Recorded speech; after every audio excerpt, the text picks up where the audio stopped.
T minus 40 seconds.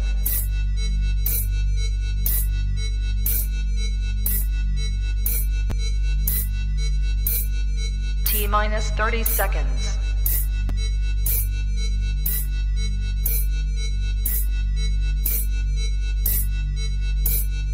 T minus 20 seconds.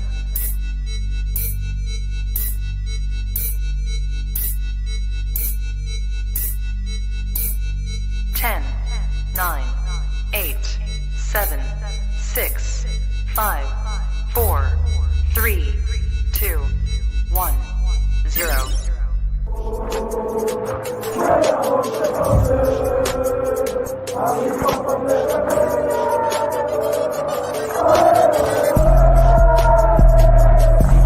Shout out to Kopish. Shout out to Kopish, guys. All the good work the up. Two legends, Emil Heskey, Howard Gill. Can't get much better than that guy. Yeah. You know what to do now. Like, comment, subscribe. I'm with legends, guys. Kopish. Good evening, lovely people. Hope you're well. Welcome back to another Monday night live show. As always, guys, when we get behind the mic, please make sure that you subscribe, comment, and like. First and foremost, guys, can you just throw up a one or something in the chat that lets me know you guys can hear me? I'm in the back end of the system at the moment and my internet's moving a bit mad, so I need a little bit of reassurance from you guys that everything is all right, because what I'm looking at right now is a bit mad. So I'm still gonna speak, but I don't know if you guys can actually hear me or not, so I'm a little bit up and down here. I can't lie to you, but look, we're here now. I'm gonna just keep on speaking because I don't know if you guys can hear me, if you guys can see me, but it says I'm live.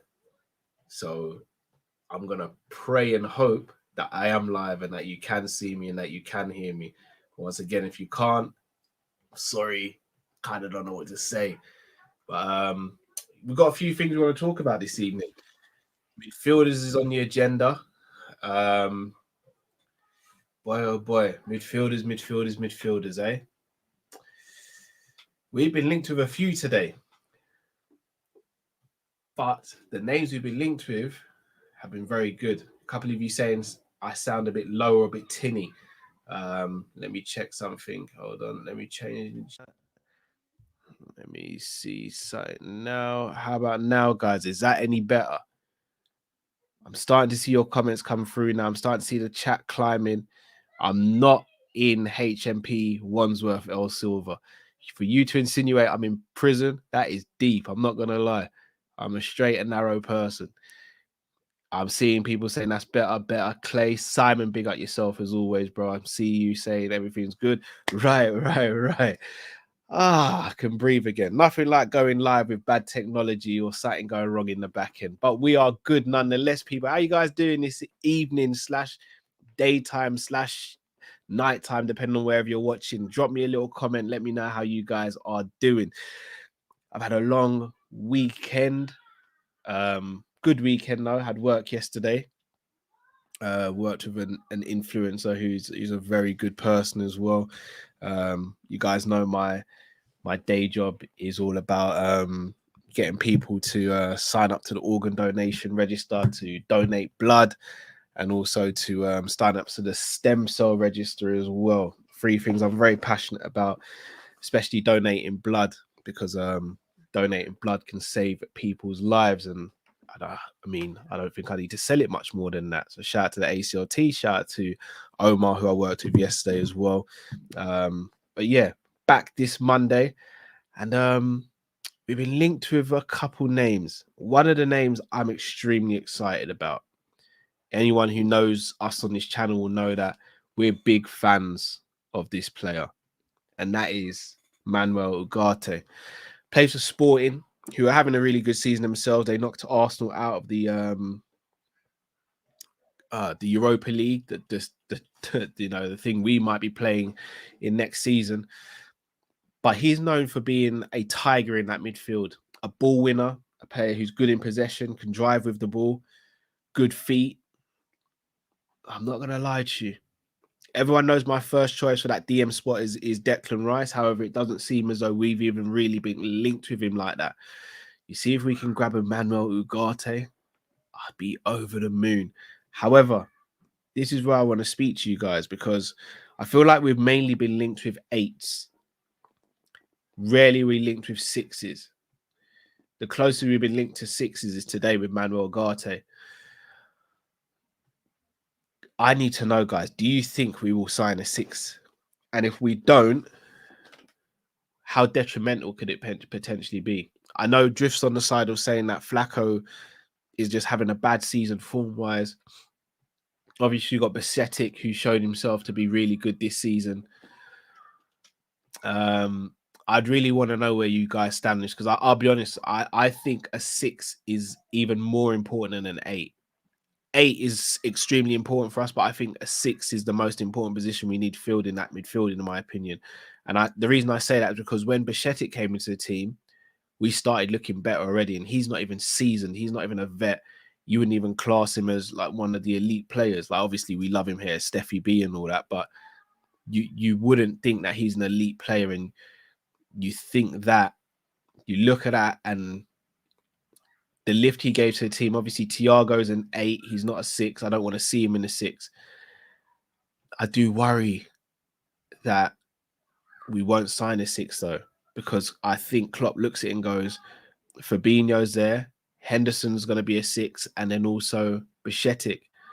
However, for me, I've been quite candid with this. I would sell Fabinho, and I'd have a new DM come in, Basetic be the understudy, and then Henderson be the person that covers all the midfield positions, but is not the starter. Manuel Ugarte is brilliant, though. And again, I know people say he plays in Portugal. How do you? Sometimes you can just look at a player and know. Let's be real, you can. And the guy's got something about him, man. He really has it. I think he's truly excellent. And I mean, the fee is 53 million. However, it's 53 million, which would have to be paid up front.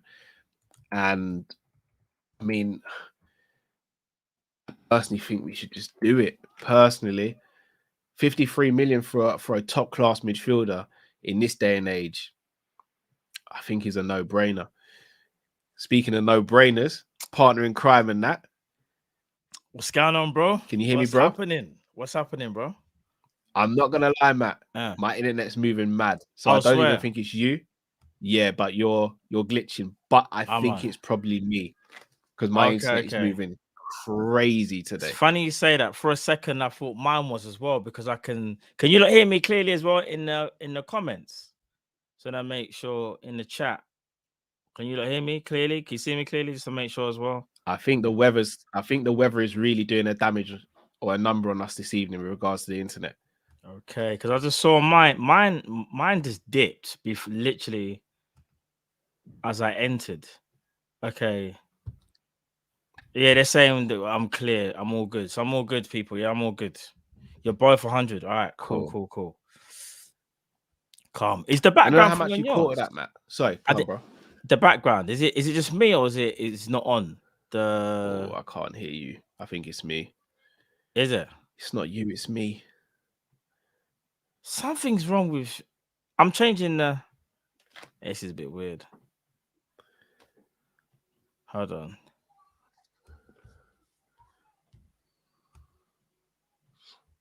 All right, Matt, I don't know if you can hear me, but Matt, I'm going to come out and then come back in. Yeah, I can hear you. Yeah, cool. I can hear you, though. I can hear you. Heard me, Matt. Yeah, okay. You can't hear me still. Am I in 4K, people, yeah? I think you lot are saying that we're all good. We're all blessed. But yeah, I didn't even catch the conversation, people, about, I think it was it Manuel Ugarte from a Sporting? That's all I heard in it. So I didn't really hear still. Hold on, Carl's just sent me a message. I think he's having some problems, people. Bear with me. Yeah, Carl's having some serious problems. Yeah, Carl's moving mad still. But anyway, we'll have to continue until Carl gets back. But I think you're speaking about Ugarte. Ugarte, how you pronounce it. What are you not saying? Obviously, I think was it DM. Is he the guy that we should be going for? We should be focusing on? Is he the right person?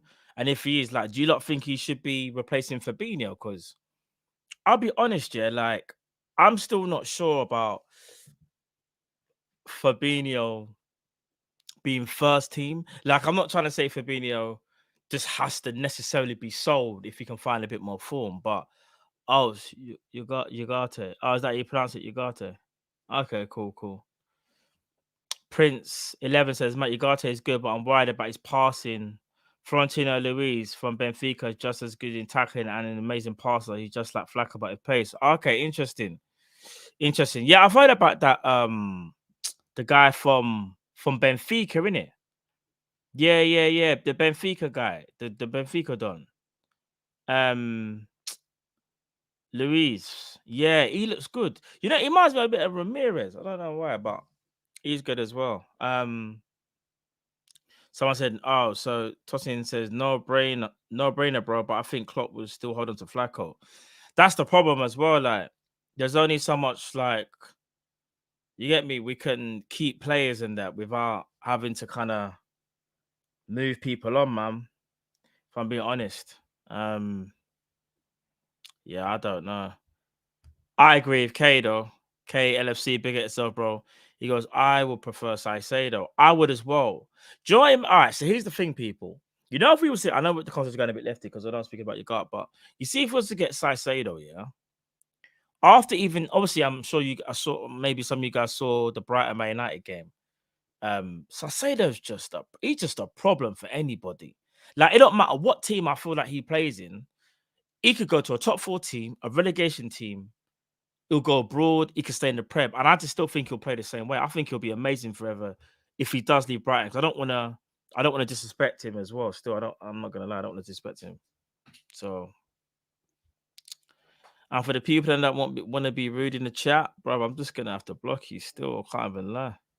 If you're gonna be rude, I ain't got time for that, man. It's Monday night show, man. Positive vibes only. You know, everyone's there, people. We're having a conversation. The man's talking about X, Y, and Z. So. Yeah, you know what? Let me just block you because you're getting on my nerves. You know you are. You know what I'm saying? So, firstly, let's not do that. Yeah, let's do positive vibes. You know what I'm saying? But anyway, Ugarte, people say much better than Saicedo. But why though? I need someone to tell me why. Because I'm looking at Saicedo as Prem experience, and Saicedo looks like he's ready to take that next jump. Ugarte, I'm not trying to say he can't jump into the Prem. He can. I'm just thinking Saicedo. And again, they're slightly different players though, because I think from what I've seen anyway of Saicedo, he's more of a ball carrier. You know what I'm saying? He's more of a ball carrier. Someone says Szoboszlai, but Szoboszlai for me, he's an attacking mid. I've always said that he's not like a destroyer. Szoboszlai is a goal scorer. Like, Szoboszlai is one of the ones where if you're playing a midfield 3, he's the one that's the most attacking out of the 3. You know what I'm saying? So yeah, man. Big up Yards. Hey, yeah, big up yourself, brother. Big up everyone in the chat as well. Smash that like button. You know what time it is. Hopefully, Cal will be back soon. But I thought we'd just have a little conversation about some of the players that we've been linked with. And Ugarte is skillful, 6 out of 8. Barella is a good move. Yeah, I think Barella's on the agenda today, I believe. I think we're going to talk about Barella today. Saicedo's too expensive. Big up Ravenite FC. Saicedo too expensive. Sorry, let me just bring out the comment. I don't know why I'm reading like that. Ravenite says Saicedo too expensive, but 100 million or close to it is your gut for. I hear you, but Saicedo, but I know he signed that new deal, but maybe that new deal kind of Brighton were like, you know what, we'll let you go next year if you know what I'm saying, right? 80, I think we can get him for. I could be wrong though. I could be wrong. You know what I'm saying? I could be wrong.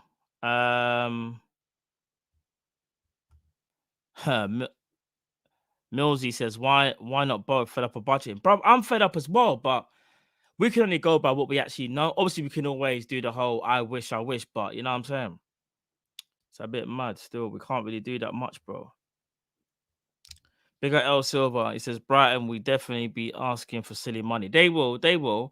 But it's about your negotiating. I think you see like Arsenal and potentially Chelsea, I think they probably upset Brighton in terms of the timing of it. I think so. If we were to come in and like say early in the window and stress to them that like, you know, we want to get this deal done early, so to speak. You know what I'm saying? I reckon Brighton will be more, I don't know, what's the word I'd say? I think they'll be they might put like this, they might take that stance a bit lighter or a bit easier. Do you get what I'm saying? So that's what I'm thinking. But again, you're right. The strong links ain't with I say that. It's more of Alex McAllister, isn't it? It's more of him still. Rich says, I'm telling you, Matt, I watch Ugarte a lot. He's the whole package. Big at yourself, Rich, bro. Fair play, bro, because I ain't seen enough of him. I think that's what it is. Well, I'll be honest, innit? I'm not one of them guys that will sit here and say, yeah, I've seen him week in, week out. And I haven't. I have to say I haven't. But I've only seen, obviously, bits in it. I haven't watched him throughout the year and things like that. I've only seen snippets, and I think I've seen not a game as well. So, but he does look good, though. He does look good. I can't lie. Yeah, Trevor, spot on, receptive, 100%. They will be more receptive, 100%, bro. 100%.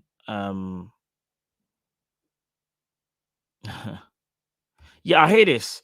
Real OG says Arsenal offer 8 million for Saturday in January. Brighton just a bit. I hear that, but timing. It's all about timing.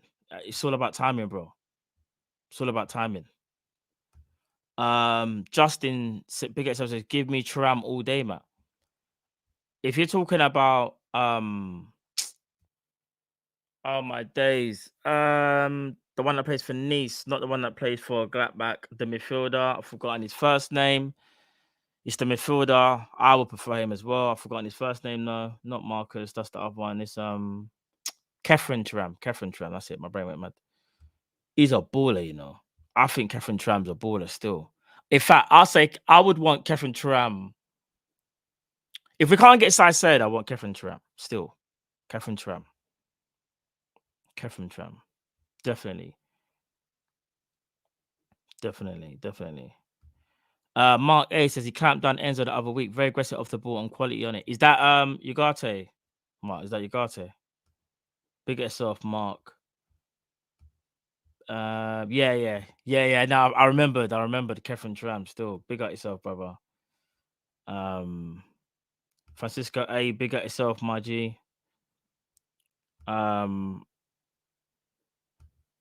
Jamrot says at Team Kopish, no, that was Saicedo. Oh, Saicedo. Yes, of course, because that would have been last season. Sorry. Yes, of course. Appreciate that, Jamrot. Of course, it was this season, isn't it, when they played? Yeah, Saicedo. Yeah, apologies, I got that wrong. And he says Thuram's not destroyer. You're right, he's not. But see, the thing is with Thuram, I look at Thuram like a box to box, but he's got traits also of a destroyer, though. Like he's an 8 that can play the 6 at a very good level, in my opinion. If you look at the skill set that he offers, do you know what I'm saying? Big up Jamrot says that team coverage Matt. So I said it kind of Enzo when Brighton played Chelsea Cup. Yeah, I just said that. But yeah, big up yourself. I did forget though, Jamrot. Appreciate that. Love as always, brother. Big up Bruno in the chat. Matt, did you watch Friday night calling shot? Unfortunately, I didn't know. I haven't seen it, so I do apologize. I haven't. I'm sure. I bet you was there in it, Bruno. Big up yourself, bro. Big up yourself, Clark Kent. Love as always to you as well, brother. All right. What's this? Abby says, yo, Matt, I want your quick thoughts on the Poch point, bro. Is it official? Let me check now. Is it official that Chelsea have got Poch? Or is it one of them things where it's close? Either way, let me just check now quickly. Fabrizio said talks are progressing very well between Maurizio Pochettino and Chelsea. Process ongoing, not done yet, but it's getting close. Okay, so it looks like they're gonna get Poch. Interesting. I'll say this: as great as Poch is, or as good as Poch is as a coach, I think he's gonna find it quite difficult with the amount of personalities and egos that he's probably gonna have to manage. Is he the right coach? Should be. just for coaching. However, that Chelsea job, bro, it's not just about like coaching. It's the whole thing. Are they going to bring in players that you don't want?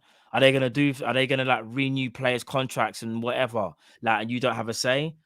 I think in the long run, it should be a good move for Chelsea. Like, if I'm being honest, because I think Mauricio's a good coach. I think if you're Spurs, you probably should have went back there because at least that's a safety net for you. Do you get what I'm saying? But Mauricio probably wants something a bit more. Do you know what I'm saying? So yeah, that is kind of mad still. Pimp and distress. Matt, Cow is gone having a Chinese with his missus. Big at yourself. No. Cow's still having problems. I can see. He's still having problems. He's trying to sort out something now. I can see people.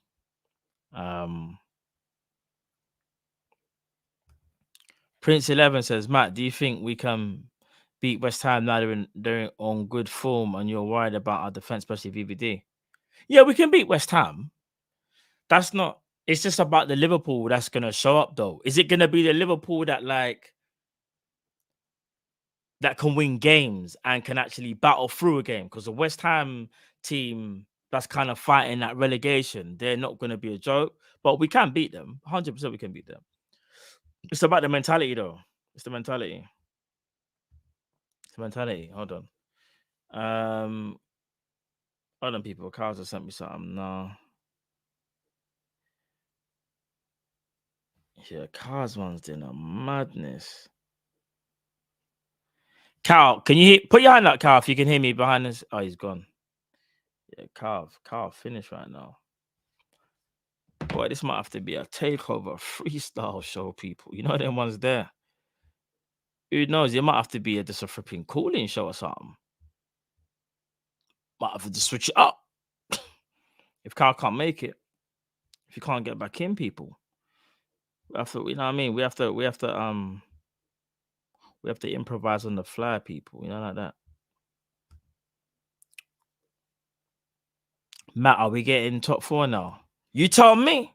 Because whenever I speak about top 4, people don't like what I have to say. You know, like that. I'm just saying, people. I'm just saying. Kyle, you there, bro? Yeah, can you hear me? I can hear you, yeah. I'm having to do this on my phone at the moment because, sorry, I genuinely don't know what is going on. Yeah, bro, it's calm. The other side of me almost came out just. Be careful, you know.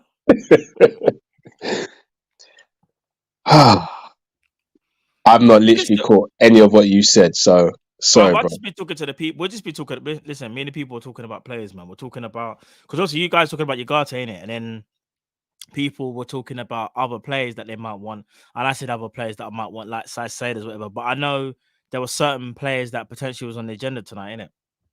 Yeah, so just on Saicedo. Yeah. Obviously, his quality. He's having a brilliant season. Yeah. Would you trust him to play as a 6 though? Because for me, I don't think he is a 6. I think he's an 8. I think he's more of and I think he's getting labelled a 6 in the same way Kante got labelled a 6. But Kante was never a 6. He could play the 6, but he really was just an all-action midfielder. And I think Saicedo's cut from the same cloth. Do you think it'd be actually worse to restrict him to just doing that as opposed to letting him play his game? The thing is, Brighton play like a 4-2-3-1, yeah?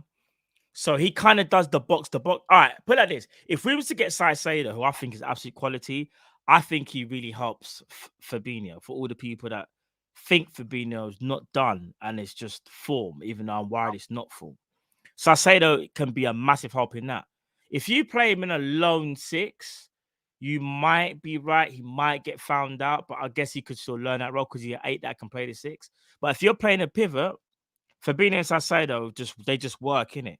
Because he's like kind of like a Wijnaldum-esque type player. Because he can break up attacks, I think, better than Wijnaldum. I think Wijnaldum still got better, but I think Wijnaldum's got better technique, like on the ball. Even as I said, obviously he can pass and whatever, but Wijnaldum ball retention is crazy. He's probably a bit faster than Wijnaldum, but I think Wijnaldum might even be like ever so slightly a bit stronger. And I think tactically Wijnaldum's ahead of him as well, but that's just through experience. And not only that, the Dutch way of playing. But I think he's the closest thing you can kind of get, maybe. So everything you said, I completely agree with, by the way. Mm. And I know people are going to be like, "Oh, Cal's getting onto him and stuff." And I don't mean to, but I kind of got asked the question. One, should we be buying players to make Fabinho better? Shouldn't he just be kind of carrying his own weight as opposed to getting players who can carry Fabinho? And two, we don't play a pivot, so would it work as well? And also, if we're playing a pivot, where does Thiago fit in? All right, so let's say Klopp wants to keep that same formation, that 3-4-2-1. It kind of is, yeah. By having that formation, you have 2 centre mids. That's if Klopp does this, by the way. That's if Klopp still keeps the same formation, where when we attack with a 3 in defense. You got the 4 in midfield, and then the 2 just behind the striker. That works for me, Cal, if you play that formation. But if Klopp reverts back to 4-3-3, just attack and defense, then yeah, maybe you might be a little bit unstuck if he's the lone 6. And you're right in terms of Fabinho. Like I said, he can help Fabinho because some people think, remember, Fabinho's not done. Like they think like it's just a lack of form and fitness or whatever. I'm not one of those people though. I've been quite vocal about it, even though I don't like saying it. I think Fabinho's a player that we should potentially be looking to replace. And the person who you just said, earlier on, is it Ugarte? Yeah. I haven't seen enough of him yet. However, I don't know. I guess I'll throw that question back to you. Is he a player that you think, if you don't get rid of Fabinho, is he good enough to bench him? Like, does he have the traits to do what Fabinho used to do? Yeah, he's different. So what I would say about Ugarte that's different to Fabinho. Fabinho's passing, in my opinion, is a level above what Ugarte's is. Yeah. I'm talking about prime Fabinho, that is, not the Fabinho we're kind of seeing now, unfortunately. But prime Fabinho, his passing was excellent. Like he used to always, like I remember his assist for Mane against Man United back in 18-19 and his assist for Salah against Crystal Palace in 19-20 in the lockdown. That used to be Fabinho's thing. He'd get the ball, look up and give it a little dink to someone who's making a late run into the box, and he'd find them a lot of the time. I don't see Ugarte doing that, but what I do see him doing is something very similar to a Caicedo, but in a more disciplined manner. So in an ideal world, you'd almost want Ugarte and then either a Caicedo or a Kone to play on the right-hand side of him, and then someone like a Thiago on the left-hand side. That would probably give you the perfect blend, in my opinion, because you've got someone to cover Trent, but also someone who's progressive enough to go forward by themselves. Ugarte, in my opinion, would destroy a lot of things that the opposition are trying to do, but he's got good enough passing to keep the game ticking over, and then Thiago is what Thiago is. So you're saying Ugarte, DM, Caicedo, right-sided 8, and Thiago, left-sided 8 when available. Yeah? Have I got that right?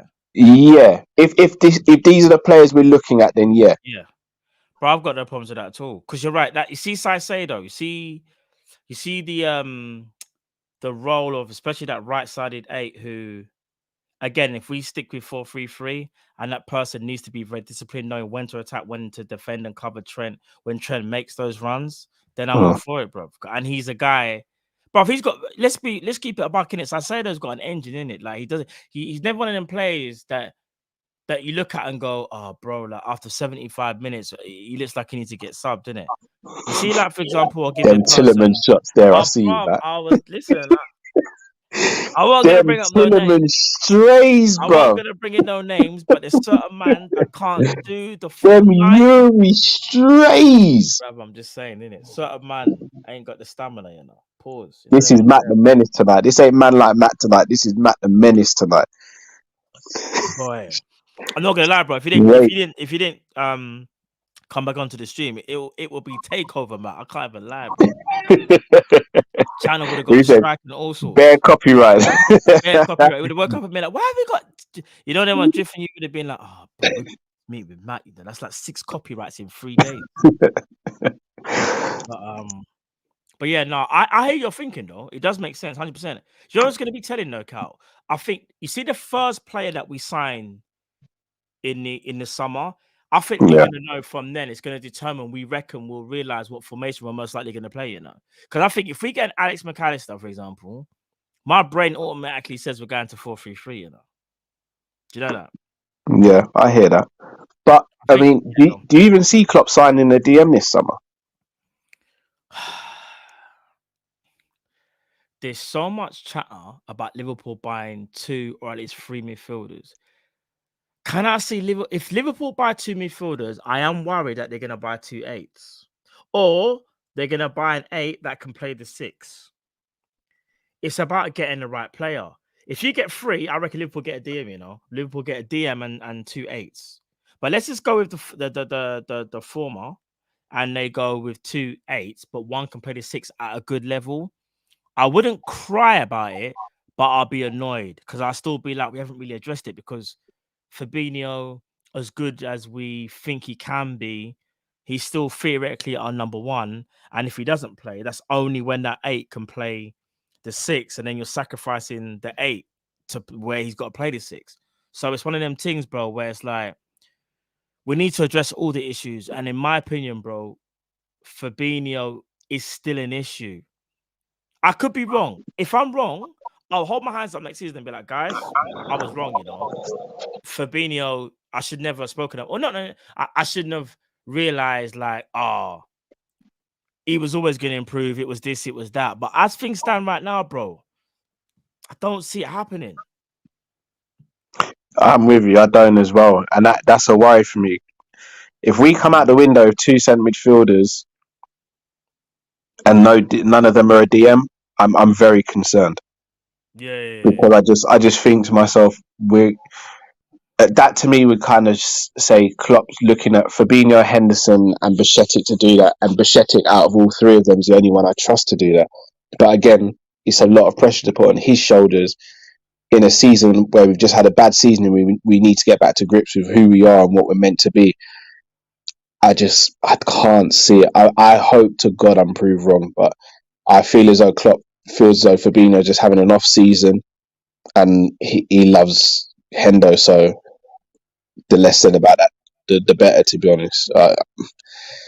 I don't know, man. I don't know. In terms of another player we've been linked with, before we speak about Jude Bellingham and the new reports about him, Yeah. I've seen a lot of people putting Thuram in the chat. Now, I've not been able to.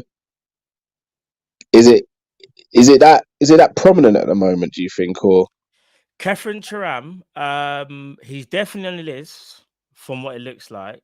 The reporter that reported it, I think it's Miguel Delaney from Independent. He's got pretty good links in Liverpool. He didn't definitively say that Liverpool were going to get him. He was more like, let's say Liverpool after 6 midfielders. They're not after 6, but they've made the list, innit? And they're looking and evaluating price and availability and whatnot. And he's one that features highly on it. Bro, I'm all for Thuram, you know, on this one. Like, I'll be honest, bro. Yeah, pause. But you see Thuram, yeah? He can do the box-to-box thing, and I think he's the one where I say he can play the 8 and the 6. Like, he's more of an 8 because he's box-to-box, yeah? But he can do the 6 thing as well, bro, at a high level. Like, I think, like, big up Jamrock. I know Jamrock's saying he'd rather Manu Kone. so would I? I'll be honest, I think I'd rather Thuram. You see Thuram, bro? I think Thuram's more of a problem, you know? They're both sick. They're both sick, to be honest. Like, yeah. Let's say, for example, we're sitting there and it's Thuram over Kone. I'm not sitting there going, not crying, what back? Nah, not what back. Nah. Yeah. Again, I've made no bones about it. My dream signing for the DM is Declan Rice, but I just don't see us even being in the mix with that. He's going London, bro. From what I've heard, it seems like it. But again, Kone and Thuram, very robust, very good. I don't think either of them are 6s, though. No, they're not 6s. You know, the person that said this year, like, I'm not gonna go into it, but someone just said Thuram is not a 6. Please stop it. I never said he was a 6. I said he's an 8, but I think he has the traits and the ability to play the 6. Those are two different things. I'll give an example, Cal. Yeah. Gini Wijnaldum, when he came to Liverpool, was literally an 8. He was an 8, Cal. Yeah, he was. Yeah. But there were games when he had to fill in and play the 6. Correct me if I'm wrong, Cal. Yeah, 100%. This is what I'm saying. When you've got the skill set to do that, you can do it. Is it a thing where I want you to do it all the time? No. But we're talking about a Liverpool stricken to only getting 2 midfielders. Because the problem is, yeah, let's say we get 2 8s. Let's just say we go 2 straight 8s. Let's say we go with just give an example. Say we go with Matthias Nunes and Mason Mount, for example. Let's say we go with them 2, yeah? Yeah. My first thought would be, so Klopp's really gone with the 2 8s, but here's the joke. Not one of them could be deployed in the 6 in an emergency. Yeah. So that means Fabinho still left on that island by himself. That is my argument. So I hope people understand when I say this. Like, it's not like I want to get players to do both roles as my go-to. However, I'd rather they do that than them not being able to do that, and we just go and get 2 8s. They can only play 8 and 10, and knowing that we still got Fabinho, who, in my opinion, again, he needs some help. Even if you don't think he's finished, he needs help. And no one in our squad, in my opinion, can really take over from what he can do. Like Basetic, again, like that's a big like task for him to just be next season. Yeah, you're the 6.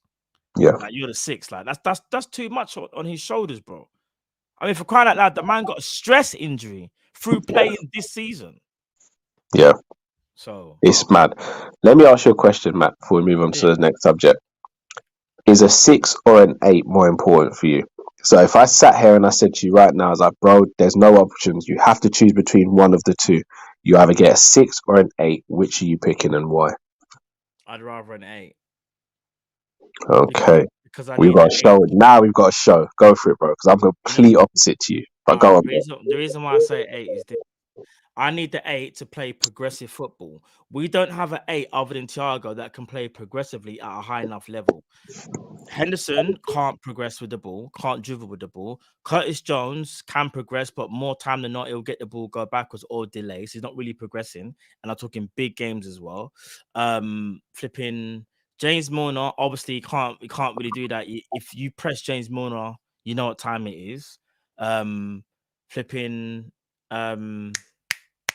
Harvey Elliott, as good as Harvey Elliott is, again, Harvey Elliott is not that progressive 8 who, if he's getting pressed by 2 people, do you feel like he's going to get his way out of a situation? Is he going to struggle? Is he going to panic? He might be able to do it, but I'm not going to say he can do it consistently. I need the 8 to show me that in tight games, we've got someone that can get the ball and make something happen. Whereas as much as I know we need the 6, I'm actually putting a lot of faith in our captain, because let's say Fabinho again gets even worse next season, I'm actually hoping the captain can cover him if need be. Do you get what I'm saying? So that's my argument. Fair dues. And again, I can't even sit here and say you're wrong for what you just said. For me though, I'm taking a 6 over the 8. And the reason I say that is because our defense seems to be they're not right at the moment. And I think a lot of the defensive frailties have come because they've just been left by themselves to defend by themselves. I think if you have a 6 there who's able to sometimes drop in between Virgil and whoever's next to him, Kanate, let's say, or a 6 who's able to be combative in the midfield and win the ball higher up the pitch, so they're not even really getting close to our box, I think that's when we see our team start to cook again. And look, I know these names aren't glamorous, but Thiago, Curtis Jones, Elliott, they're not phenomenal. They're not great. Thiago obviously is. But I think even Basetic could play as an 8 if need be on the left-hand side. I think that would give us enough. Who? I said even Basetic could play as a left side on the 3. He could do the 6 though. That's what I was thinking. No, he could, but if we went out and got a specialist 6, then I'm happy with Basetic swapping between the 6 and the 8. Okay. I just don't want Basetic to be the one that we're looking to saying he's got to be our saviour this season, because I just don't think it's fair, and I don't think it will work for a whole season. And look, I love Henderson. I love everything he's done for the club. I unfortunately think that the wheels have come off there, and I'm really worried about him and Fabinho in that midfield. Like, I watch Henderson play, and everything is just shouting, screaming, and then the long ball over the top, and it's like it's not going to anyone, and we're having to rush around to try and win the ball back. For me, it's not great. I hear you, but let me throw this at you, and I can't even disagree with anything that you said. By the way, my worry is let's say we got a 6, yeah, and say we got an 8, yeah. Let's say, for argument's sake, we got Ugarte, and say we got who's the other midfield? Let's say we got Mason Mount, yeah. Yeah. You know what Klopp will do? Let's say he plays the new DM Ugarte, he'll play Henderson, and he'll play Mason Mount most likely. Let's say or Thiago. Is that good enough, bro? Ugarte, Thiago, and Mount. It's going to sound very shady. I think with Mount in there, I don't see us as league challengers or league winners. But I do think we could get top 4 with that midfield. But for me, a lot would rely on Thiago's availability, which we've seen is very, very sketchy. All right. So what if I said to you, we got Mount and we got Kone? So we didn't address the 6. So the 6 would either be Fabinho, Basetic, or Henderson on whatever day. I remember you still got Thiago. Talk to me now, bro. What are you saying? No, bro. I need. Bro, leave what I'm saying. No, bro. I don't think you heard me. Bro, hear me what I'm saying. You know what I'm saying?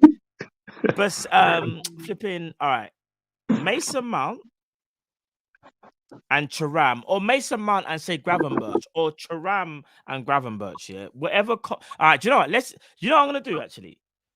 Kone and Gravenberch. And whatever DM is left, whatever DM is left. So Gravenberch and Kone in the 8s, bro. In the 8s. And you got Thiago. Remember, Thiago could even play 6. I'm just saying. No, Thiago. No. Thiago not in the 6. Not in the 6 for me. So... No. But hear what I'm saying, bro. I'm gonna say it one last. Kone and Gravenberch as the 8s.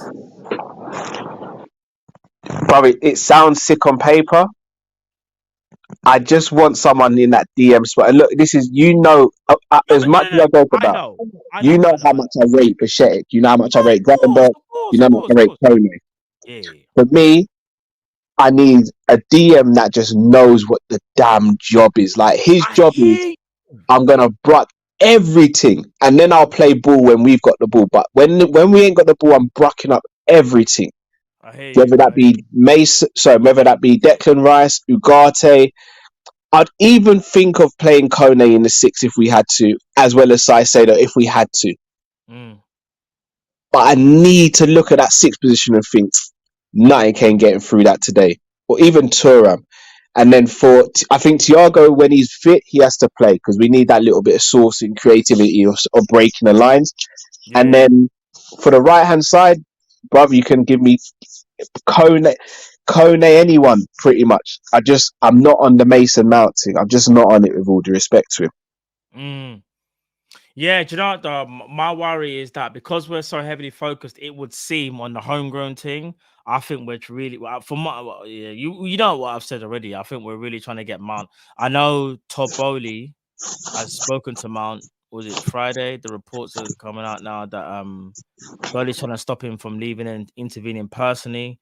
That's how much they apparently want to keep him. Obviously, the decision is still with Mount, but that's how much Liverpool are apparently pushing from, you know what I'm saying? So, I don't know, man. I'm just worried that people are going to get disappointed because what I'm worried about is, let's say we get Mason Mount and you get your 6. I don't think a Mason Mount and the 6 is going to be good enough, you know, bro.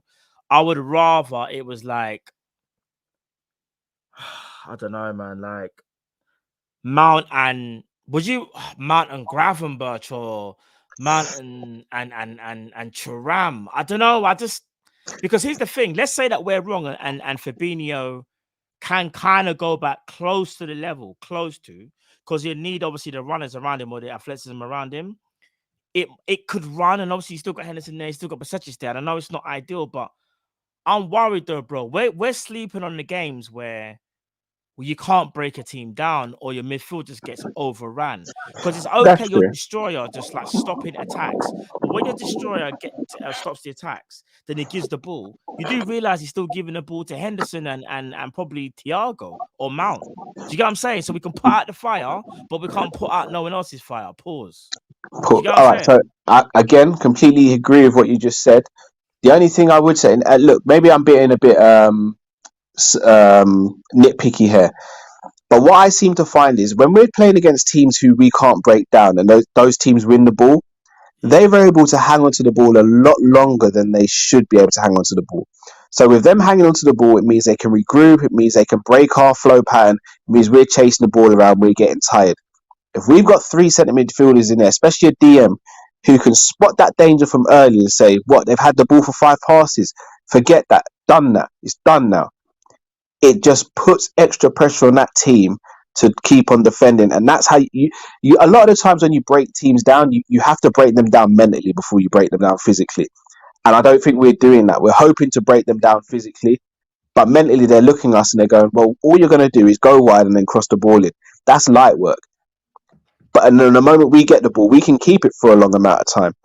But if you've got 3 midfielders who can get the ball back and then make things happen quickly, get the ball to our attackers where Salah, Diaz can be isolating their fullbacks, isolating a centre back here or there. Because at the moment, the ball gets to Salah, the ball gets to anyone who's playing out on the left.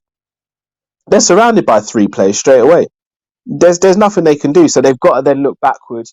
Again, with all due respect to Henderson and Flacco, like Yeah, I hear that. they're not press resistant like that anymore, and they just can't get around the pitch as much anymore. So I don't know, man.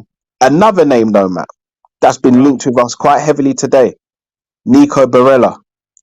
Oh, he's a baller, you know. He is not having the best of seasons at Inter, but Inter aren't having the best of seasons himself. Yeah. If I throw Barella's name into that hat, how high does he figure on the list of players that you'd want to see sign? Barella's that 8. He's different, you know. Do you know one thing I will say though? You see, when it comes to the Italians in the Premier League, for me, they either work or they don't work.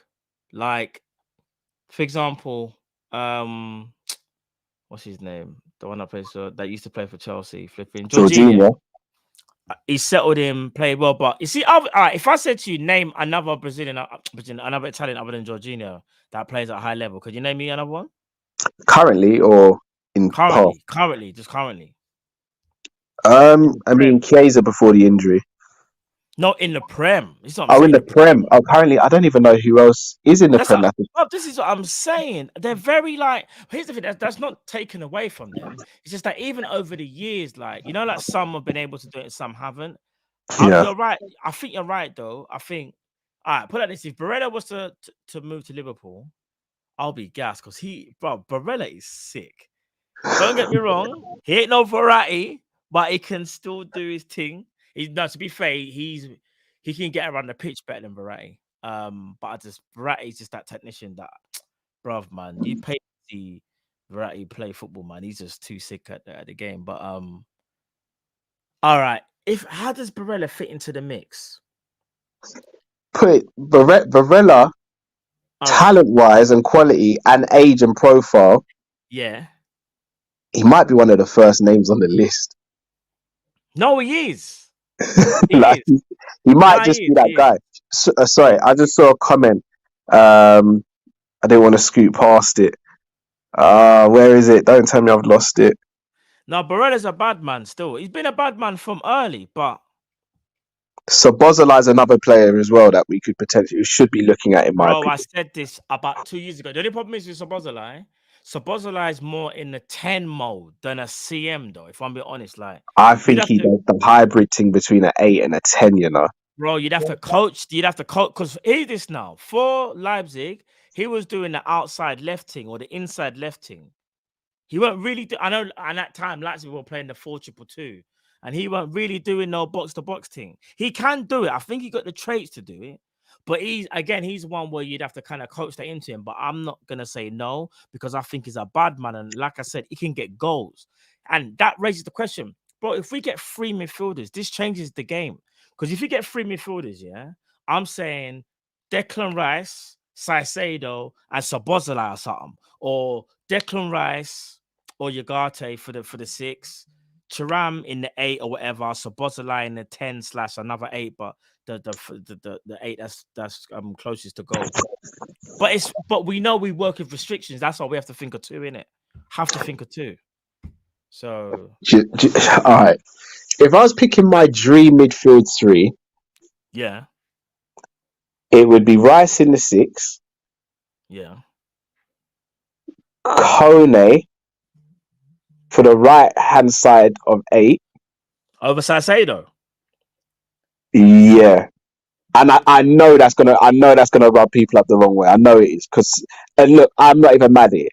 If I get cussed out in the comments, this is one of them ones where I just turn the other cheek, pause, because I get it. Saicedo at the moment is showing he's that guy, in it. But for me, there's baller, you know. I know, I know, man. And he can cover the right flank by himself, bro. No, I hear you. I just feel as though Kone is a bit better in possession than him. Oh, he is. Oh, 100% he is. Kone is better in possession. He is. So destroying thing. I think Rice and Kone together destroy everything, though. I'll be on, and I know Rice is another player that's going to really split opinion. Yeah. I genuinely believe Rice is that guy, but because he's English, it's almost working the other way for him. Like, when you look at what Rice does, and even his goal the other day, like, bro, there's not many 6s that's doing that, you know. But remember when we was talking about like how he could potentially be the like Hendo replacement. If you say you want to go like captain material as well. Yeah, bro, he can do, because theoretically Rice can do the box to box thing as well, you know. Yeah, I know. But people underrate what it is. At West Ham, he's told to literally just break lines and if you can drive with the ball. But in my opinion, like Rice is actually better than that. He can do better than that. I just think we don't see it enough. For the type, because remember, he's very restricted what he can do at West Ham. Remember, they need him to be very, very specific. Yeah, very true. If I'm going to pick a third midfield, let's say we get Rice and Kone and Thiago's the backup. Yeah. I'm going to be real. It might be Szoboszlai, you know.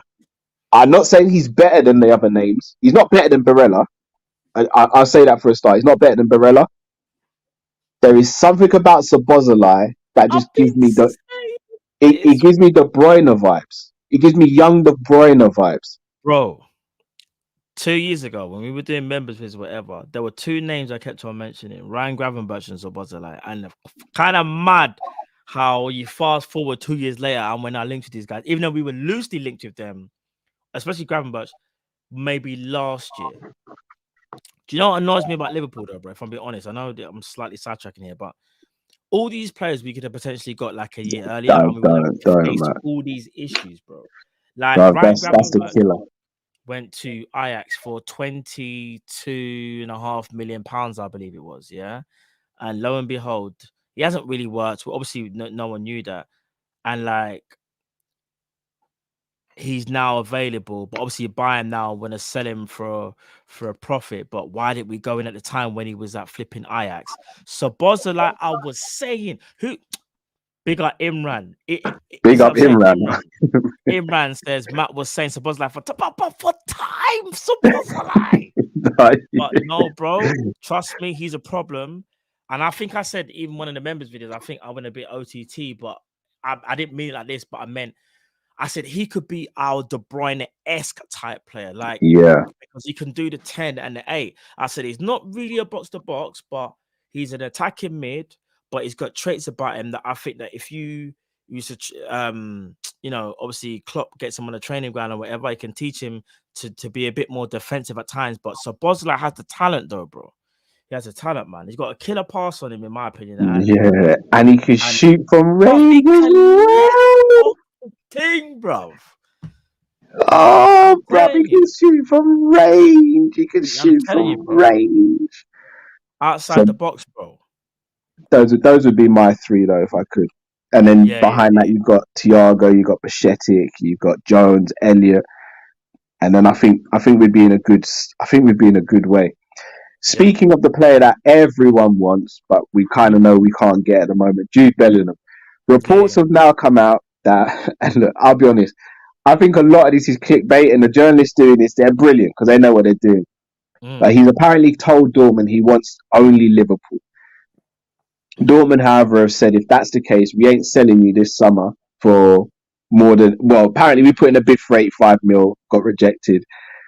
There's now talk that they've done to give him a new contract with a release clause of 80 million, which to me sounds crazy because even if we're going through him next summer, unless he has a terrible season, you can still get more than 80 mil for Jude Bellingham. No, but if they set the release clause at 80, then you just have to pay the release clause, though, innit? But that's worse for us, though. Why? What? You said we can't afford 80? Up front, we ain't doing 80 up front, bro. Do you know what? Listen, I know when it comes to finances, we shouldn't really be saying anything positive about Liverpool. However, if reports are to be true, and I would just want to say, if reports are to be true that we bid 80 this season, there's no reason why we can't bid 80 next season. The only let's just say Jude Bellingham stays another year.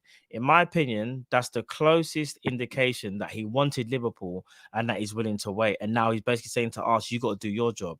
You got to show us that you're competitive." Because I'll tell you this year, I know it's not going to happen, but let's say this did happen. Let's say we signed 2 midfielders this summer, and then we done well next year. We might not win the league or whatever, but we done well. Say it was in top 4, but was challenging for trophies. And Jude Bellingham's like, I still want to go to them, and he's got the release clause there.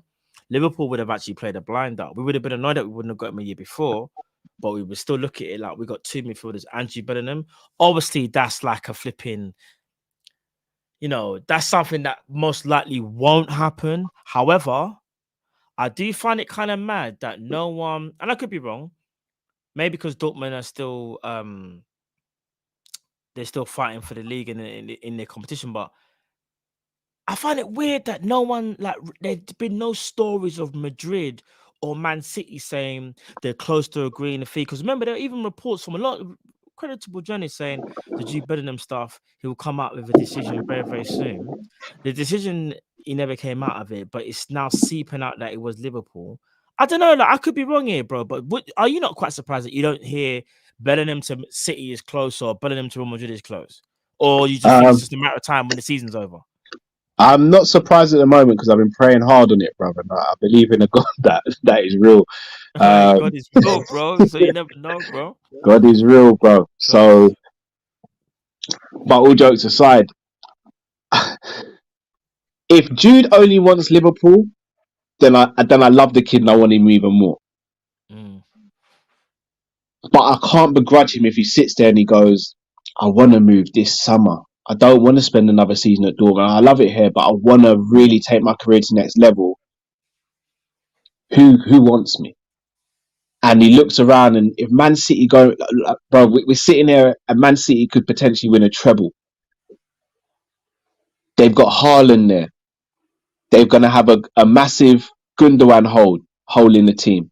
Bernardo Silva's probably going to finally get his move. It feels sorry. You can probably hear the background noise. No, it's calm, bro. It's calm. Mom was doing it earlier still. I genuinely believe City could turn Bellingham's head. Like, they could. If this was last summer, I'm sitting there and I'm going, it's Liverpool. I don't care. It's Liverpool. I know City picked us to the league by a point, but it's us. Right now, can't offer Champions League, and I know people are going to say he's still young. He might not want to play Europa when there's a chance to play Champions League. Same with Declan Rice. They might just turn around and go, especially Declan, you might go, I've done the Europa thing with for a couple years now. I want the next step in my career now. Yeah, I hear that. I just think if we can keep Bellingham at Dortmund for one more year, next summer gives us the best chance of getting him. Because in theory, if we sort out what we need to sort out this summer, we may only need to sign a Bellingham and one other next season. But the problem with us is we never do everything we need to do in one summer. I know. But so in a weird way, if he stays at Dortmund, this actually might be our best move. And I'll be 100%. honest, yeah, from what it looks like, but again, things can change. End of the season, people talk. I wouldn't be shocked if he stays at Dortmund for one more year, bro. If he stays, do you know what's gonna kill me though, bro? If he stays at Dortmund for one more year, we've got to put up with another year of all of this again. Like I don't So, know if all I right. can take it. So let me ask you a question then. We all want 3 centre midfielders, yeah? Yeah. If he is the guy for next summer, Yeah. do we still get 3 centre midfielders in your opinion this summer? Or was that No. never on the table? That's a tough one. In fact, I'm gonna go one better. Yeah, go on. If we don't get 3, will we get 2 or will we get 1 instead of 2? What, this summer? Mm-hmm. No, this summer I see us getting 2, but I think Klopp knows we need 3, and I think he'll get 2. And if he's a smart man, he'll try and get Bellingham next year. All right. In fact, but you know what I would do? I would still get, if I Liverpool manager, I'm getting 3 now.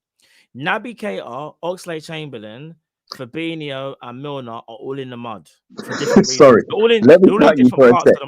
When you said I'm getting 3 and then you said Naby, I was thinking, surely Matt's not I'm trying to co-sign the re-sign. No. What I'm saying is this, though. I'm saying, right, I'm going to co-sign. Right, this is what I'm saying. Not get rid of. They're going to go anyway. Naby Keita is leaving. Chamber's leaving. Milner and Flacco are in the mud for different reasons, like I said, yeah? I'm not going to go into it because it's just long, yeah? Pause. Sorry, you can hear me and see me, okay, yeah? Yeah, you're a bit delayed, but you might clear. You're moving it. No, you're moving it 240, but it's better than nothing. You're moving it 240. You're moving it 240. You might have gone to 360 now still, but I still will go and get 3 midfielders though, bro. Because I just mentioned 4 midfielders, and in the next 2 years, at least 3, 2 are definitely gone, and the other 2 one might leave this summer, another might leave the following summer. Another elephant in the room no one really wants to discuss, and I understand why no one wants to discuss it because we love the guy. Thiago. Bro. I've put my neck out on the line. I know because I've seen the comments. People have cussed me out bad, man. Cussed me out bad. Made me start thinking, do these lot Why'd they cuss you out bad? me as a person? Cussed me out bad, bro. Cussed me out bad. Told me about everything. Told me about my underneath. Told me about everything, bro. It's bad.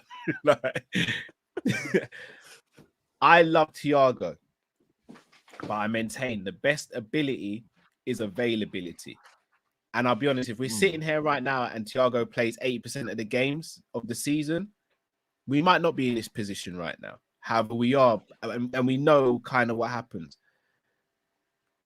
There's a chance, and I've seen quite a few reports that Thiago is not going to get a new contract. Just saw Hamza's comment. Yeah. You're in this moving mad. You're moving. I still hear you. But you're cool. There's a chance that we're not going to renew his contract, so that could see 5 centre midfielders leave over the course of 2 summers. That could be Milner, Ox, Naby, Fabinho, and Thiago. For me, 3 is imperative this summer. 1, maybe even 2 are needed next summer. Does Klopp see it that way, though? There are reports that Liverpool might not renew Thiago's contract, and that will annoy me because I just think Thiago's a player who, even if he can't play that many games, obviously you don't I hate to say it, you don't necessarily rely on him like all year round, but you try and play him in those important games, a bit like what Bayern did. Because Bayern kind of knew what Thiago they had, especially for the last couple of years. They kind of, certain games used to just play, obviously the 40 and it's Kimmich and Goretzka. Thiago wouldn't necessarily play, but then in the big games, Thiago plays or make sure he gets rhythm, play a couple of games in a row, but then to rest him. I think you just got to manage Thiago carefully. Here's the problem though. Because we don't have the finances, it would seem, to kind of do that. Begrudgingly, Liverpool might get rid of him. But really and truly, what we should be doing is making sure we've got enough midfielders that if he isn't available, that we don't sit here and get upset and cry about it, or we go, "Oh, this game's over." Because as things stand right now, when Thiago doesn't play, we always like, "Oh my gosh, how are we gonna break a team down?" All we got to just hope for is PMP in it. That's all we got right now, and we don't even really have that. I was gonna say we don't even have We don't that. really have that. It's like diluted PMP, fam. Yeah, diet. Proper diluted, Diet, man.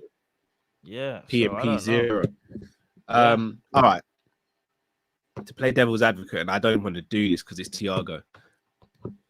Would it not make sense, and would it not be ruthless of Klopp, which is what we've asked of him, to look at Thiago and go, "Bro, you're sick, but you're missing games like the Man City game and the Chelsea game and them games there, and you saw what he did when he came on against Arsenal. But you're sick, Thiago. You are. We all know it. But you're 3 years older than when we got you. The injuries haven't got any better. Is it not right?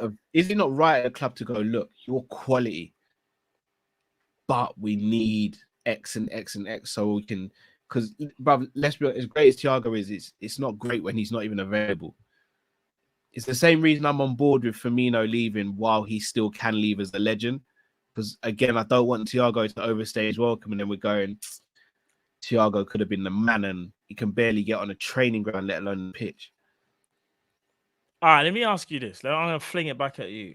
Would you rather a 50% availability for Thiago or a full 100% availability of Flacco? One's a 6 and the one's an 8. Doesn't matter. Still in Klopp has to deal with the numbers, bro. Yeah, but it depends. Doesn't matter.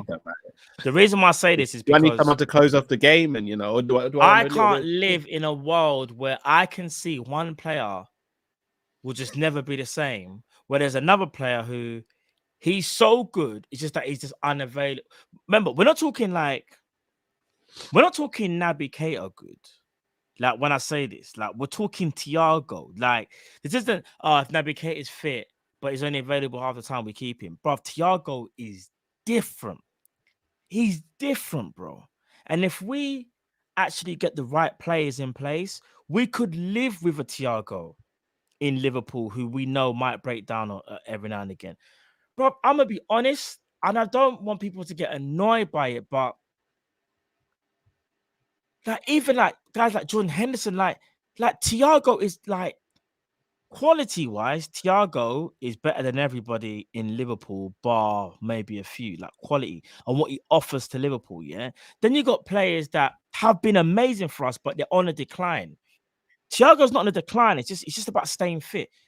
Bro, I'd rather the player that can still, like, you see, like, all right, cool, we got the game against Man City, for example, next season. Thiago's available, but he's not available for the next 3 games. Oh, flipping on, man.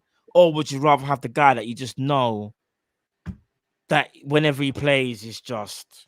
But this is part of the problem, though, bro. We didn't have him for the Real Madrid games, if I'm not mistaken. Didn't have him for Chelsea. Didn't have him for Man City. Like Carabao Cup final. And did we win any of those games? Did we win any of those games last season? No, we didn't. Sorry, But this season. No. Last season we did. No. Last season we did. No, last season you're right. We did win the big games. Man City MSN. You know, Man City away. I don't think he played Man City away. And if he had been in the Man City away in the league, the one we drew 2-2, I don't think he did play that day. Chelsea away. Remember Milner, Henderson, and Fabinho, Matt. Matt, do you remember that day, bro? You're a bad man for that, yeah. Do you? But of course I remember, bro. Milner One of the and Flacco and Henderson in midfield. Do you remember how we couldn't score and we couldn't get the ball? And do you remember? Do you remember? The midfield I don't want to see that anymore. So stressed. Matt, I'm gonna read this out. No, but that's my point, though. Do you want to go with that midfield again? Never. That ain't that midfield stress. But it's beyond stress. All right, be honest. When Henderson and James Milner get pressed, you panic a bit, innit? You're like, oh god, they're gonna have to either go back or reset the move.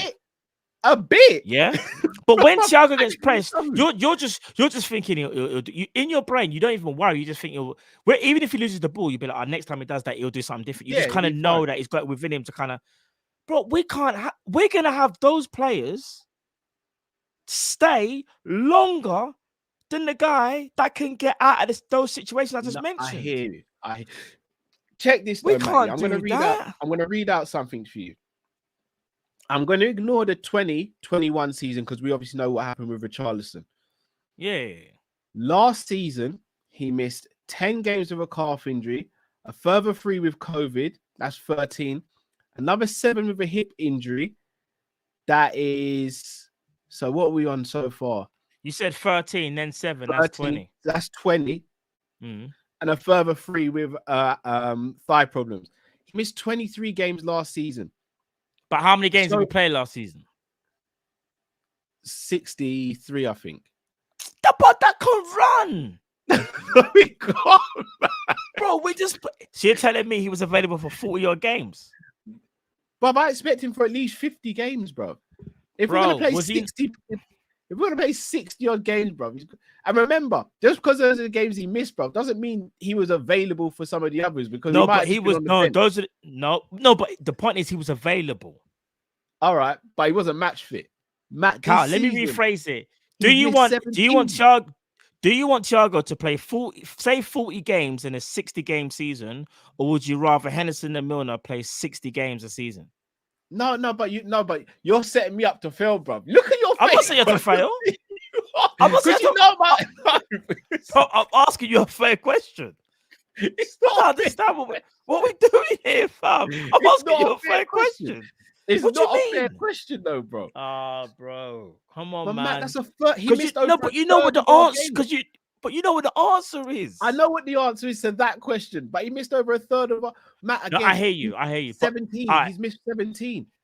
But the reason why he's missed a third of our games. We probably play like 50 games by the end of the season. That's a third. No, bro, listen, bro, you're right. However, I look at it like this: if the squad had enough quality, we could get away with a player like that. But because the quality. Let me flip it, Cal. Henderson and James Milner don't play for Liverpool right now. No, bro, hear me out. Henderson and Milner don't play for Liverpool. Instead, it's Kone and Gravenberch that play for Liverpool. Yeah. So we've taken out them two there, and obviously, let's say Thiago sold. You're gonna be cool with that, aren't you? Well, you'll be cool with it because you'll be like, okay, we've got 2 quality replacements. We lost Thiago. I'm annoyed, but at least we got into out of the 3 quality replacements. But bro, what I'm saying to you is, let's say Thiago leaves, and we're still left with Henderson and Milner, bro. Yeah, it's a lot. It's different. That's what I'm saying, because it's about the quality that you're leaving behind as well. Remember, if he leaves, what are you replacing him with? And remember, even if we sell him, Cal, I think he's like 32 now. Will we even get that? I think he probably leave on a free, bro. Yeah, he does leave on a free. Yeah, I don't even think like that would break my. I'm not gonna lie. Seeing Mane leave one summer, Bobby leave one summer, and then Thiago the summer after. But look, this is where we get called sentimental, because we are sentimental, and we kind of need to stop it. No, agreed. We I do just need want to what's stop best it. Liverpool, though. I just want what's best, and if I'm being honest, bro, it's a Monday night show. It's Monday night, but I don't want to mush up the morale of the people there, but bro, as much as I love all the players that play for Liverpool because they represent us, and I know they try in it, whether we believe they try in it. It's just unfortunate that some can't do what they used to do. We just got to keep it a buck in it and look at our squad and go, there's certain players, bro, that I think they can't do it anymore like how they used to. And I don't want to keep going on about the same players, but people know who I'm talking about. Like remember I think it was like last season or so when I said the midfield needed gutting. Remember I kept on using that phrase, it needed gutting. Yeah. Because it's the truth, bro. You spotted that earlier than most. I'm not going to lie, Matt. Because I didn't think he needed gutting. I think we just needed 1 or 2 centimeters last summer. Yeah, he needed gutting, that refresh the whole thing, because It's because we put so much emphasis on the midfield. Like the midfield has to protect the defense, and it has to do its utmost to supply the attack. Not necessarily assist, but it's got to do the leg work. It's the engine, and that engine over years, bro, has been battered. I brought up Vince's point here because again, I think another thing people mistake is age for quality. Agreed. Real Madrid aren't being called sentimental because you see Kroos and Modric, you see when they play, they still do their thing. Like no one can sit here and tell me Modric don't do his thing when he plays, and he's same age as Milner, but there's such a difference in quality now. Modric, and who's waiting in the wings, midfield. Brother? Yeah, the way Real Madrid's midfield might actually be one of the most disgusting in world football, bro. This is why they Camavinga, Modric, Kroos, Valverde. Yeah, that's and this is my point. It's slightly different because they are available, but wild, bro. They've got two players who you could arguably say aren't in their prime no more, but they're still quality enough, yeah. But let's just say they have a year where they're like, oh no, they're a little bit over the hill. Even in that transition season, they still got Valverde, they still got Camavinga, and they still got Tchouaméni. With us, it's very different because, in my opinion, the older players, Henderson, Milner, I won't put Flacco's not older, but he's there. Like you can kind of see, like they haven't got those understudies that Real Madrid have. Like we don't have them. So I guess that's where the problem lies, Cal, when you do, because you actually have to put Thiago there because he's one of the older players as well. In terms of players that are at that younger to mid age group, we don't really have that. You know, we don't really have like a 25-year-old midfielder who's really, really, really, really good, who could excel. Yeah. That's mad, bro. We're Liverpool. And we don't even have a midfielder like that. Yeah, it's facts. You got to buy one. Right. Let's change the subject, brighten up the mood a little bit. Mo Salah at the weekend scored a goal, which meant he levels Robbie Fowler's output as a Liverpool striker. So as a Liverpool attacker, I can't even call Salah a striker because he's actually not. He's just that guy. Everyone knows how highly we rate Robbie Fowler on this channel. So for Salah to match him is very special in my opinion. I just want to reel off some stats for you, Matt, about Mohamed the King Salah. Big up Mo Salah. So Salah has 183 goals, the same as Robbie Fowler. Robbie Fowler did it in 369 games. Salah's done it in 298. Hold on, what? Hold on. Hold on. How many did Fowler do? How many did Fowler do in? Fowler did it. Fowler did it 369. In fact, let me bring up the graphic on the screen. Actually, I think that will do it more justice. Hopefully, my internet doesn't let me down here. And I know it's context and eras and that, but that is wild, bro. It's beyond wild. Let's be real. I think I just mash up the. No, it's coming through now. That's what the thing. Everything on the screen froze, bro. All I'm trying to do is upload a JPEG, and everything froze. All right, you should be able to see that on the screen, right? Yeah. All right, bro. So let's go from the top 10. So Harry Chambers, 339 games, 151 goals. Michael Owen has played one less game for Liverpool than Salah. He's on 158 goals. Now, granted, Michael Owen came into the team as an absolute youngster, though. Kenny Dalglish, 515 games, 172 goals, but Kenny was never a striker. He was a second striker or number 10. Yeah. Robbie Fowler, who we call the best finisher we've seen in our lifetimes at Liverpool. Still is, in my opinion. 369 games, 183 goals. In joint sixth, Mohamed King Salah, 298 games, 183 goals. That's not goals and assists. That's not GA. That's straight G's. Gerrard, 710 games, 186. So Mo's basically saying to Gerrard, number 5, I'm coming for you. Yeah, he will be there. He'll be there. Here's where it gets techie, and this is why I want to ask some of you some questions now. How high up this list does Mo Salah get? Because there's a big jump from Gerrard to Billy Liddell. There's an even bigger jump to Gordon Hodgson. The jump to Roger Hunt means he'd have to score at least another 100 goals for Liverpool to even get close to that. And Ian Rush, just leave it alone. It's done. The only way Salah can even get to Rush is if he stays at Liverpool for the rest of his career. He'll have to score like another 100. He'd have to score all of our goals every season for the next. Yeah. I don't see that happening. I think what he will do, I think he'll possibly get to 3 or 4. I think 4, maybe. I think let's say the next 2 years, 2, 3. Let me see. What's he at? 183. So let's say he scores 20. That's 203. Salah's done this from the age of 24, 25, if I'm not mistaken, when he moved to Liverpool as well. All right. If Salah continues on the same way, let's say he can get 20 to 25 for the next 2 years consecutively. Sorry to cut you again, Matt. He turns 31 in June. Salah can get to 4th. All right. So let's say he turns 31 in June. Currently, Salah kind of gets 30 goals per season, right? Yeah, because how many's on this season? He's on about 30. But that's what I'm saying. Salah is the only person in football that could get 30 and like almost like, oh, he's just got 30. This is bad season, bro. And that's with no penalties this season as well. So no one can even slap the penalty merchant on him because he's missed his 2 penalties. Let's say, so if he gets 30 goals next season, now bear in mind this season hasn't finished. Let's say he gets another 5 this season. He finishes on 188. If he gets 30 next season, he's 10 behind Billy Liddell. That's what I'm saying, bro. All right, let's say he does it again, does a madness, gets 30 the season after that. He passes Roger Hunt. Sorry, passes Gordon Hodgson. Yeah. I'm going to be real. I don't see how he touches Roger. And there's no way, unless he does the maddest of the madnesses, there's no way he's touching Ian Rush.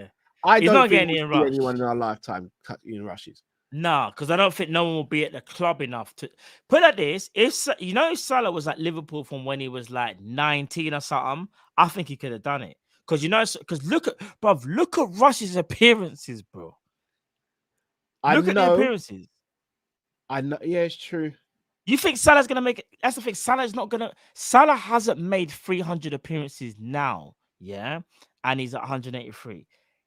Let's say he was to make another 300. He's got the second lowest appearance record in that list. But he's sitting. Only Owen's played less games than him. Oh yeah. Less games. Yeah. You're right. Yeah. And look at that. And Owen was just a straight out gunman. The only thing is, can we get another 200?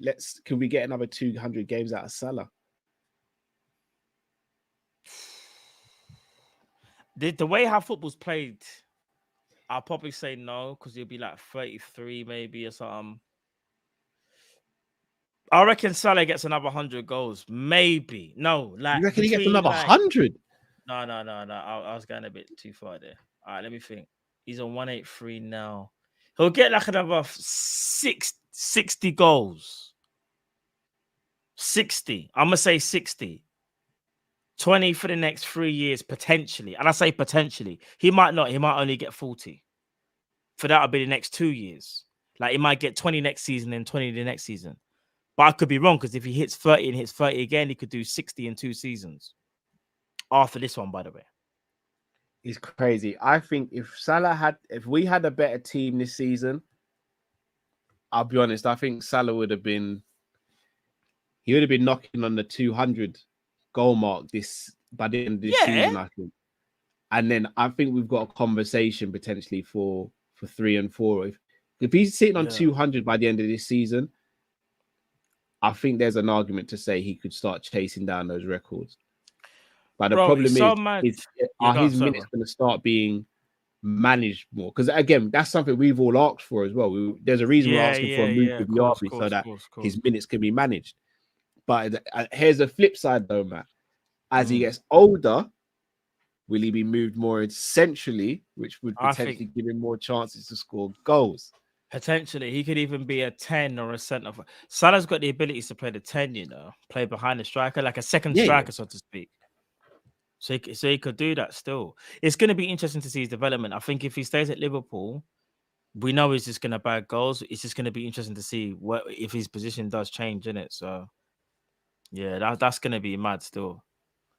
Well, people, let us know in the comment section, where does Salah... In fact, give us a number. What number does Salah finish on in his career? And then we go from there. All right. If you haven't already, guys, please do smash the like button. Especially smash the like button for a man like Matt, who's had his face on the screen the whole time while I've been doing up 103p. Barely. You've been doing that Minecraft. Have you seen that game? You know, Minecraft. That Minecraft game. Right, let's have the supers. AD says, bless up Kopish in the community. Big stuff, AD. Pimping the Stress says, respect to expressions. These man conceded in 1 minute 30. I can't even take the bra off in that time.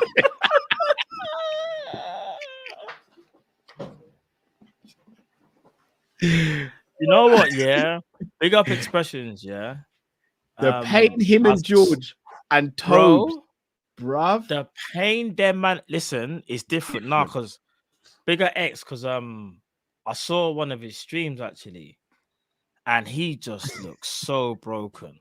And you know what? Yeah, you have to give expressions love because I don't know how he still manages to make man laugh. He doesn't mean to because he's obviously upset, but bro, he's just he's a real one, man. Big up expressions, man. He's too funny, bro.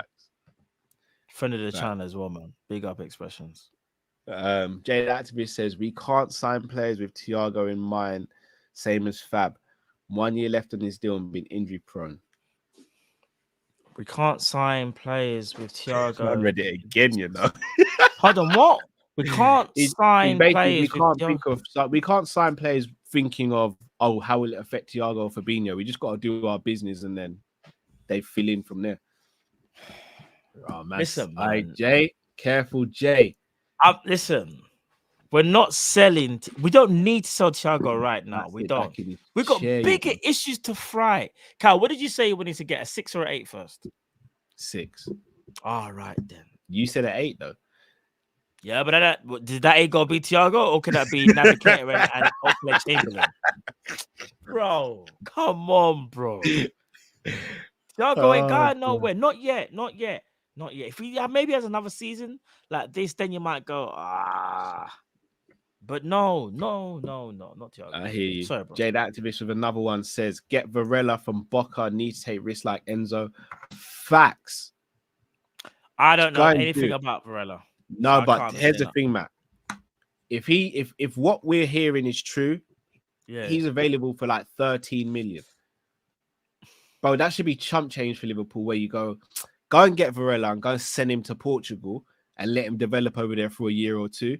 And then when we're sitting there in a year or two and going, who do we need to go and get? We go, guys, Barella's in Benfica or Porto or Sporting. Just bring him back. Just like Real Madrid did with Casemiro, for example. I don't know why we're not taking these risks rather than sitting there, not buying a Caicedo, not buying a McAllister, and then watching them go somewhere and now their value quadruples or tenfolds. Like, we need to start taking some of these risks. Shout out to Solo P1 for both super chats. Says Jude is coming, wants Liverpool. Hope so. Pause. Yeah, pause. Thank you. I appreciate that, man. Jade Activist says Barella replaces Thiago, Matt. Why are we doing this? I don't understand. I'm just reading out the super chat.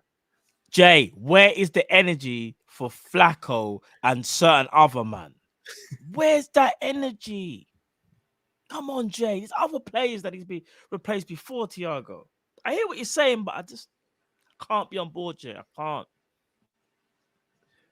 Jay says Ishmael is a 6. Yeah, he's a good player. I like Ishmael. He wouldn't feature high on my list. He's decent. Do you know I want that? Rafael Leao. I've said this from day though.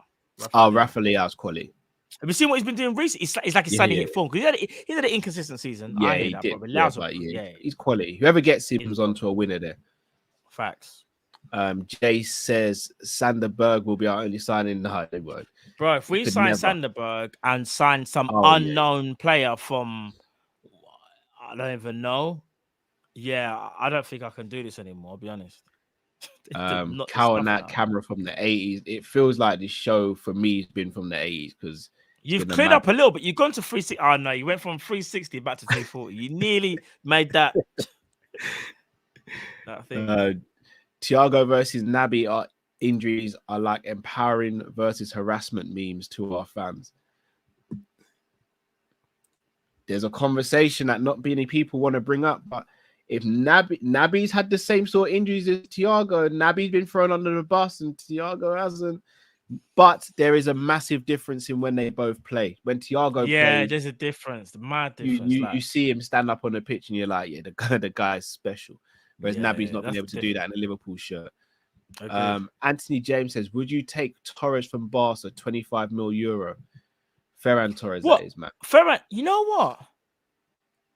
I think I would, for 25 mil off the right-hand side. You play him on the right, yeah? Do you know what? He prefers the left, though, if I'm being honest, though. And we've got so many of those inside left players that can play centre forward. I'm kind of over it now. I personally wouldn't. We need a left-footed right winger. In my opinion. I know I'm going to keep on saying his name every week, but go and get Moussa Diaby. I know, bro. Moussa Diaby. I'm so scared he goes to another club and we go and sit there and go, that should have been Salah's replacement. If we don't get Diaby, then Dortmund's going to have to be a double raid next season because we have to go and get Adeyemi as well as Bellingham. Yeah. No, I hate that. It has to be someone proper. Jay says Hendo and Flacco done my head into. That's what I'm saying, bro. I hear what everyone's saying. What everyone's saying is not silliness. They're not chatting nonsense. They're not. It's just that I'm a little bit worried that we're going to replace a player who, even though he's not available, he kind of changes the whole landscape of how we played, and we're going to keep. It won't be our fault. It'll be Klopp, by the way. But Klopp might keep players that are they're just not it anymore. And then, do you know what I can see happening, Cal, if I'm being honest? Thiago leaves and we keep James Milner. And I'm not having a go at James Milner. It'll just be one of them things where it's like, bro. He could never. That won't happen. Can you sit it with a straight face and say that could never happen, though? If you're being honest, though. Yes. You know that could happen, though, innit? No. With that one, I don't think so. All right. I think the maximum James Milner gets is one more year at Liverpool. The maximum. I rate him so highly for what he's done, bro. But again, we shouldn't be having these conversations, bro. I know. But yeah, we move. A9. So this is where I say there's exceptions to rules. You see, if we can get Chiesa, I'll play Chiesa on the right and I'll be all right with it. But who would you choose out of the two, Chiesa or Diaby, Matt? Diaby, only for stylistically in terms of because he's the left footer. That I want someone to kind of not replicate Salah, but I like the inverted forward in it. Whereas Chiesa, even though he can go, Chiesa plays better on the left, in my opinion. He can do the right thing, but he plays better on the left.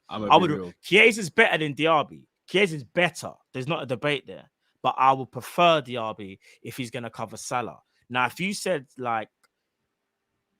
you just have to just think about the player, then there's a problem because it's Chiesa. Chiesa's better than Diaby. Yeah. He's better. Jade Activist, thoughts on Jeremy Frimpong? Very good. Very good, right? Very good player. Very good player. Very good player. Anthony James says Diaby and 2 midfielders or 3 midfielders. If we got Diaby, 3 capable centre midfielders and a centre back, then we're cooking. Might be FSG in. But we'll be cooking. I might be FSG in. Man said FSG in, LeBron. You might hear me say my owners. Bro. You might hear me say it, Matt. I'm not gonna lie. If If I ever hear you utter the words FSG 44444 live, then it's a problem. Matt, all right, bro. Give me 1 sec. I'm still listening. Give me 1 sec. I'm listening. Yeah. I'm still listening. I'm still listening. Musa Diaby, Declan Rice, Kone, Evan Ndika, Yeah. and Gravenberch. You're not FSG in now? No, say that one more time. Evan Ndika, Gravenberch, Kone, Rice, and Diaby. What are you saying? You buy them LeBron James for life. You buy them LeBron trainers real quick, bro. No, do you know what? Did you say Bellingham on that list? Did you say Jude Bellingham? No, Bellingham's next summer, isn't it? So hold on, say the list one more time. Let me just see it so the people can see Evan it. Ndika,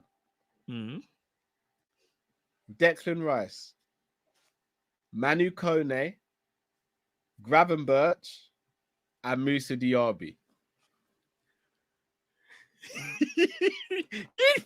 as well. You'd have all the LeBron stuff, bro. Bro, I'm not gonna lie. I will call LeBron tonight and be like, "Yo, brother, we're back, baby. We're back, bro." Now, you just mentioned 5 quality signings. If FSG was to give us 5 quality signings that would address all our problems, you can't really have a go at them. You can for other reasons, but you can't for transfers. You can for other things. Don't get twisted. Yeah, because their man will probably still. You know what their man will do actually? While we still might be the last time it ever happens.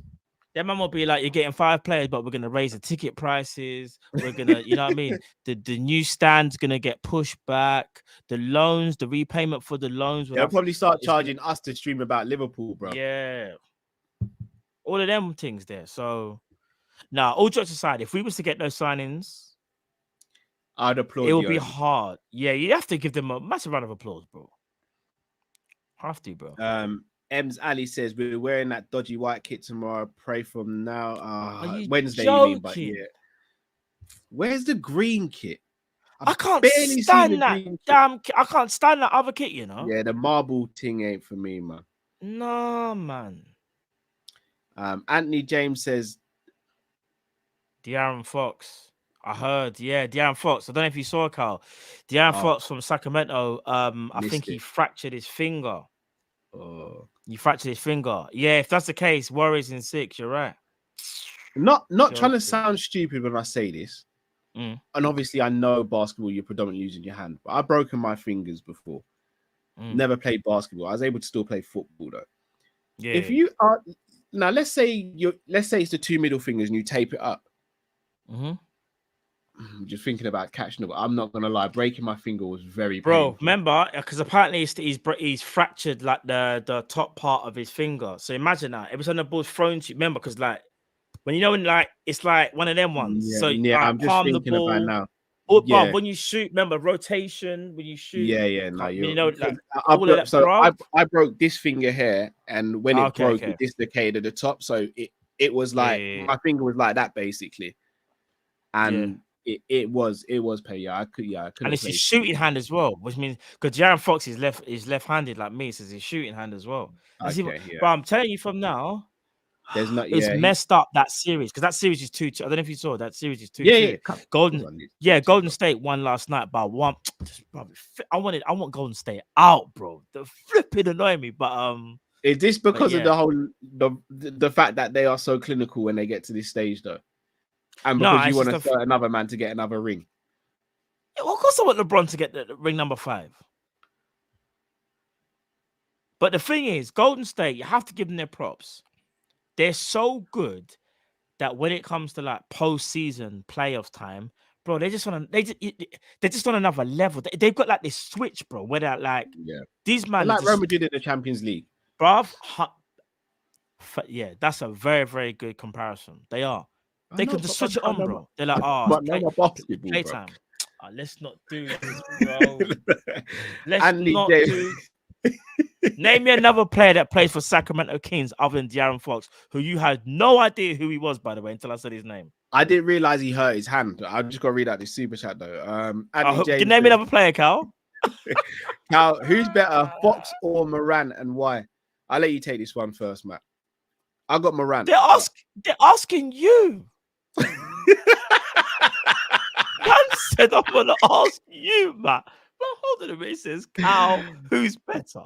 No, I think Morant's better. The problem is Morant's attitude stinks, and head mentality wise, he's not where he should be.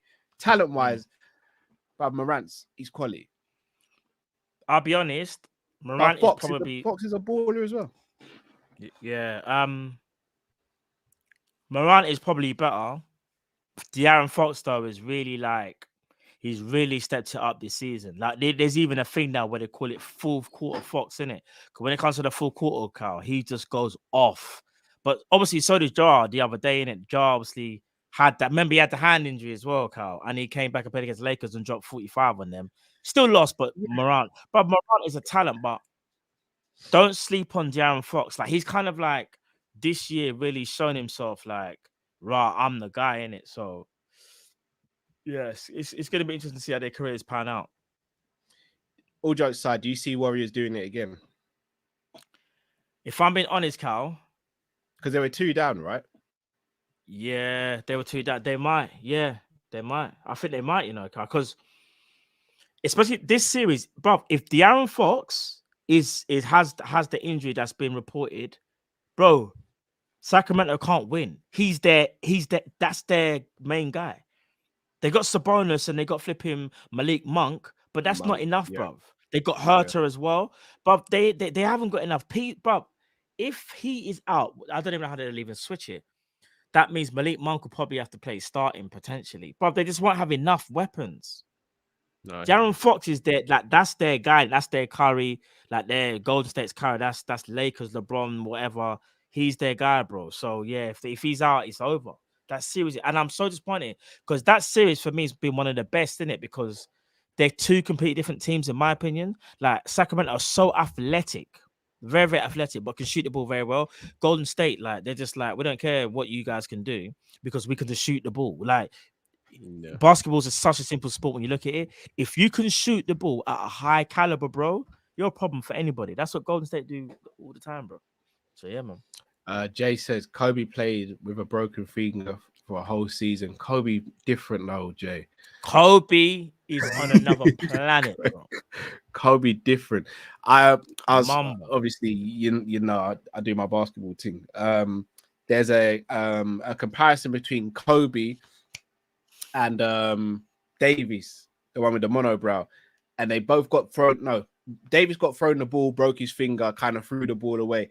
Kobe was running down the ball, and then the ball hit his finger, tip of his finger, dislocated and broke it. He just went to the side, and one of the medics popped it back in, and he just walked on like it was nothing.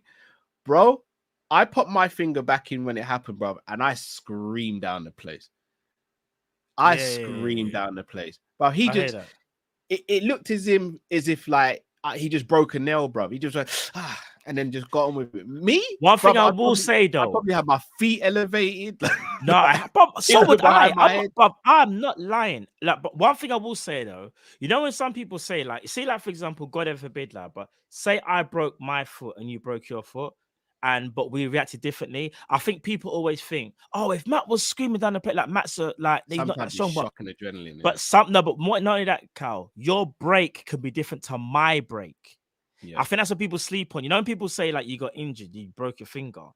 When you could fracture your finger worse than someone. Like there's different levels in it. You got to. That's one thing I will say. But you're right though. Kobe's different, bro. But Kobe had a splint and they taped it up and said, "Yo, Kobe just gone." There ain't nothing stopping me. You know what I'm saying? Yeah. Andy James says, "If Steph wins number 5, can he talk to Magic Johnson?"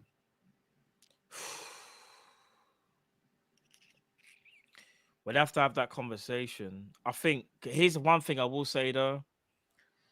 I think the ring situation is a bit like what's the word I'd say? Kind of contradicts itself because we say Jordan's got 6 rings, which he does, but then Bill Russell's got like 11 or 12, I believe. And like, is he the GOAT? So I think rings are very, very important. They are.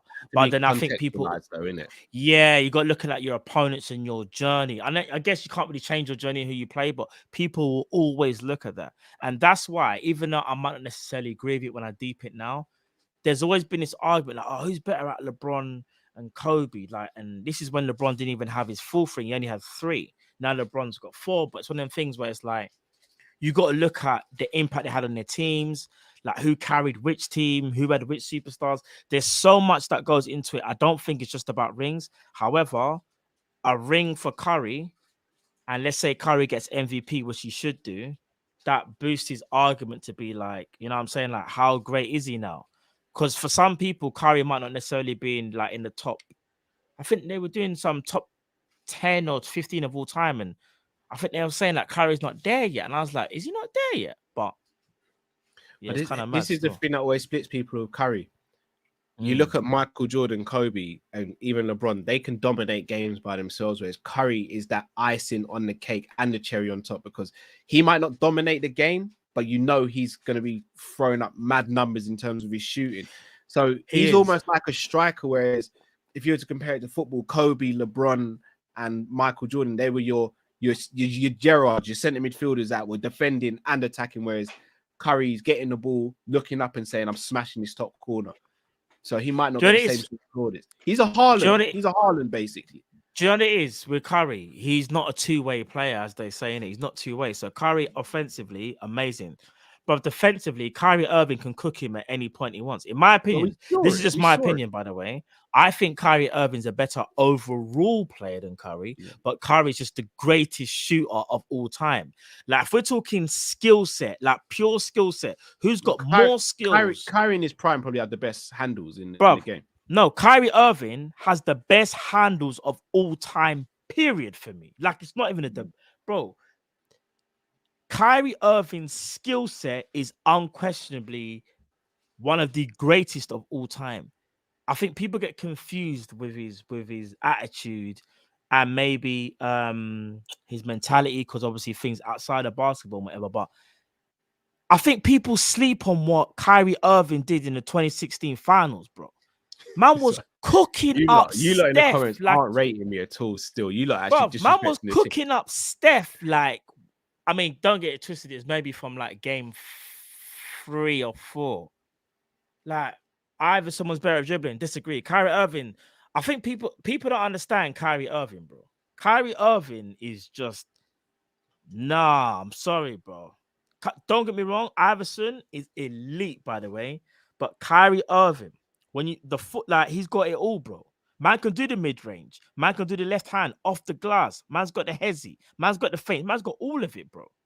Can't sleep on Kyrie Irving, bro. It's crazy. Skill set is just, broski. Don't get me started with my NBA thing now, you know.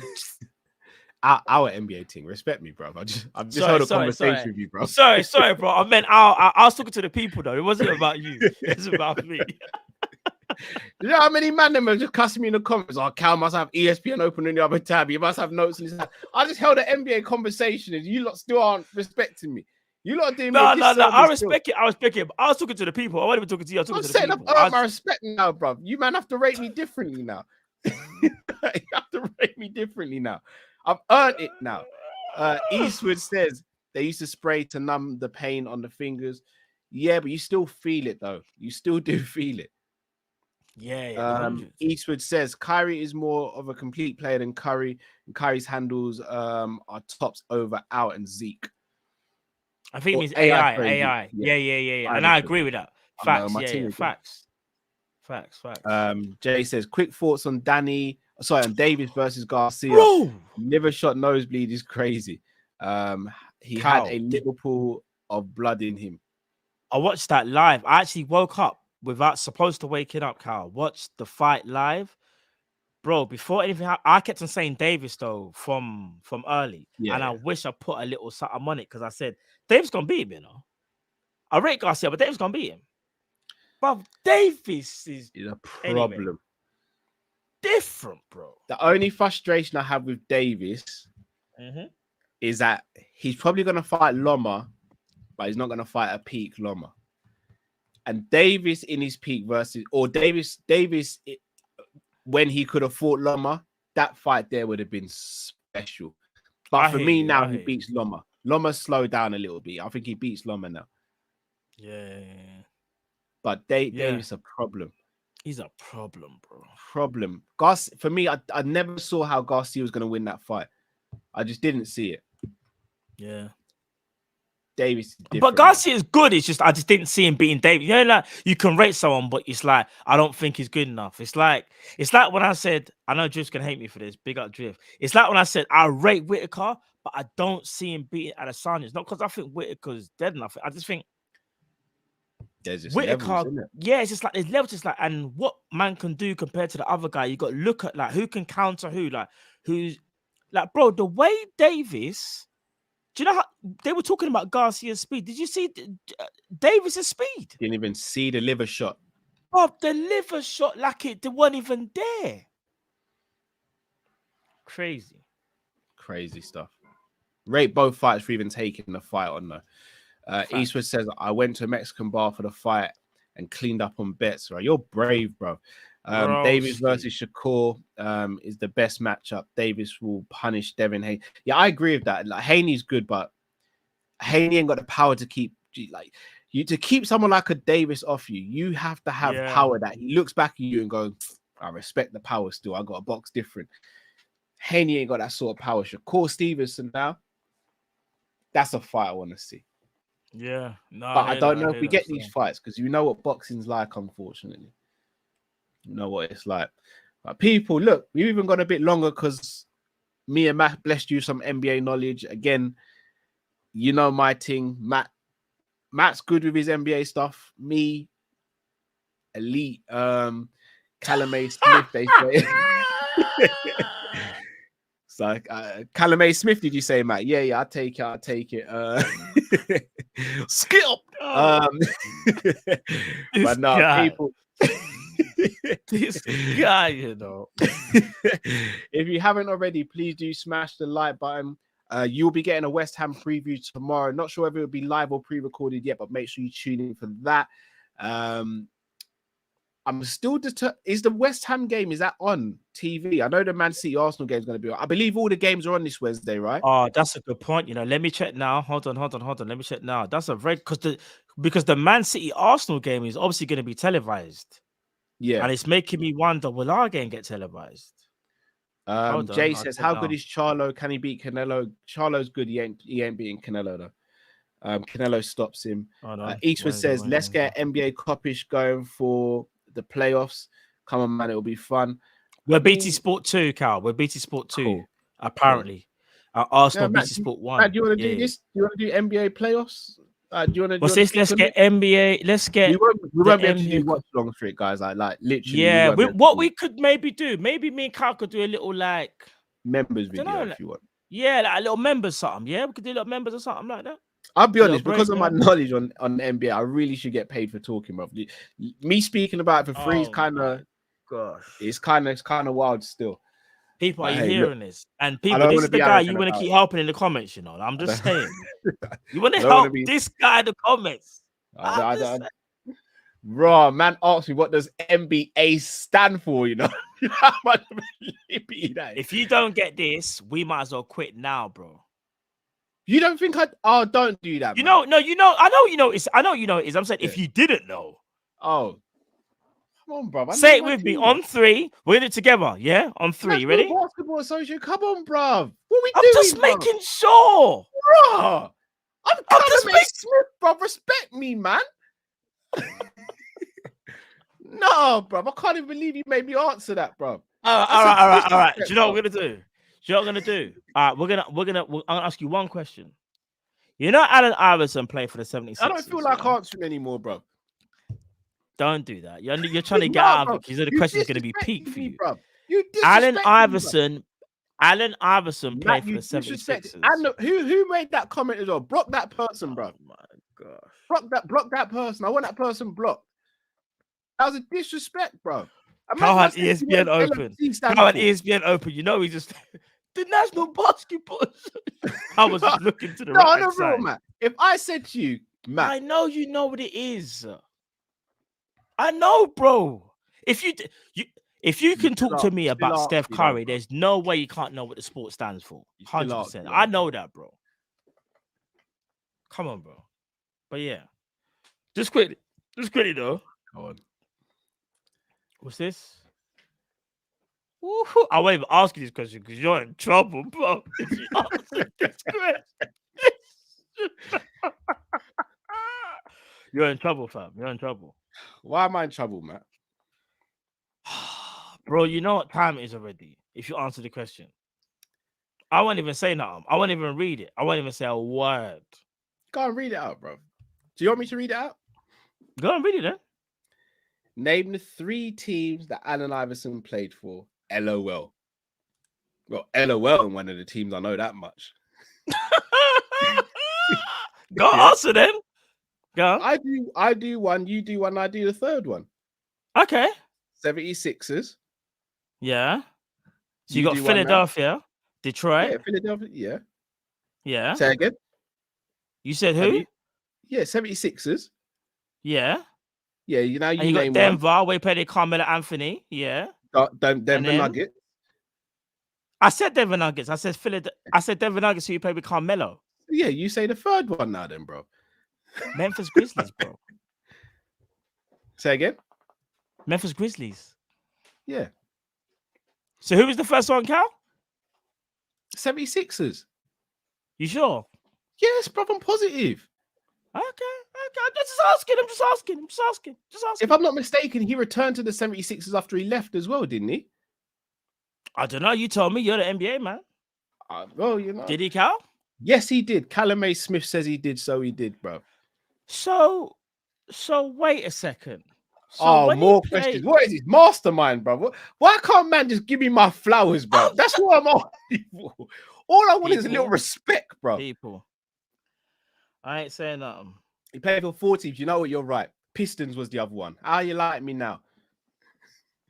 Because How you when I like me said now? Philadelphia, Pistons was the other one, wasn't when it? I said Philadelphia, you said Pistons.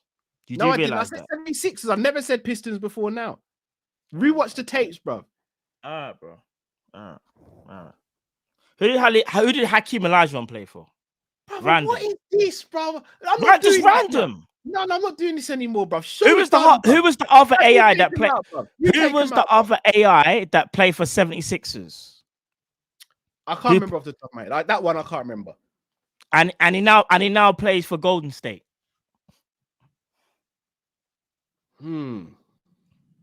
He now plays for Golden State. That one, Matt, I don't know the answer to. You don't know? I don't know the answer to that one. Andre Iguodala. He was there. I don't know. I That's didn't know. called AI in it.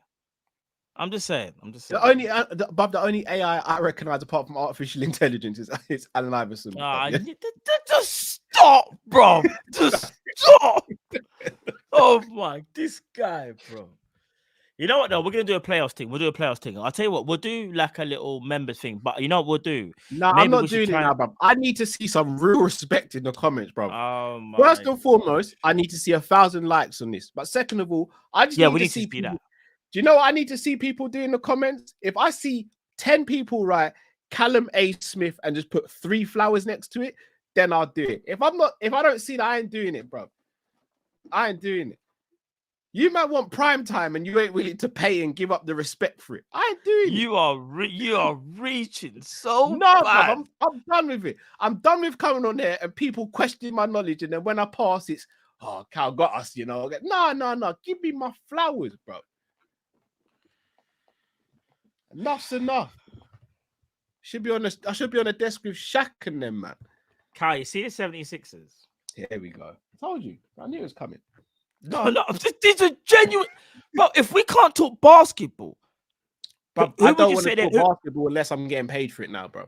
Shaq don't. Who can we say? We can't get Shaq on the channel. We can't get Shaq on the channel, bro. Oh my. Shaq's behind the desk. With Barkley in them, man. Oh my days. Can you name the other guys? Oh, who cares about the other guys, bro? Kenny the Jet Smith, Ernie.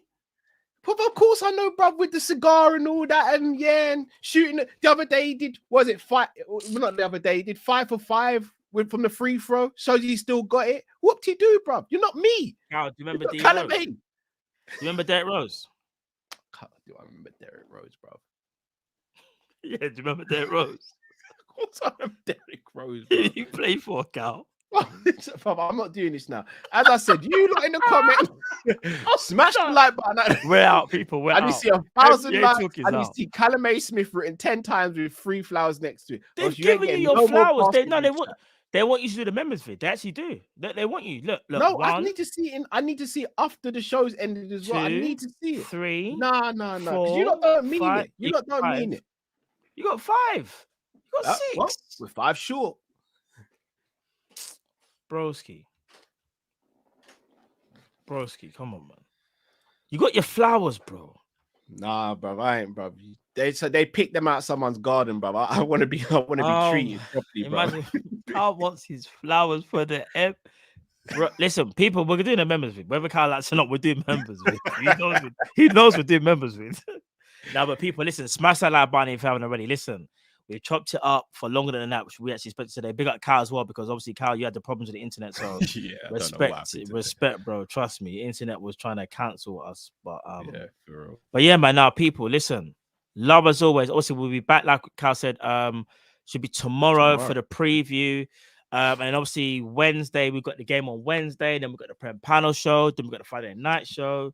Then I think in fact, you might catch us again potentially Saturday. Yeah, potentially, Saturday, but it might be a pre-recorded. You might see us live or not live. I don't know. And then Sunday, obviously, we've got the game. So you guys got a jam-packed week this week. You know what I'm saying? Jam-packed week this week. So people, thank you very much for rocking with us. Trust me. Smash that like button. Matt, big up yourself, bro. We carried the show today. Much appreciated. You carried it, bro. Come on now. People, till we see you next time. Enjoy the rest of the night, day, or morning, wherever you are. Stay safe, stay blessed. We are Kopish and we're out, people. Take care. Love, people.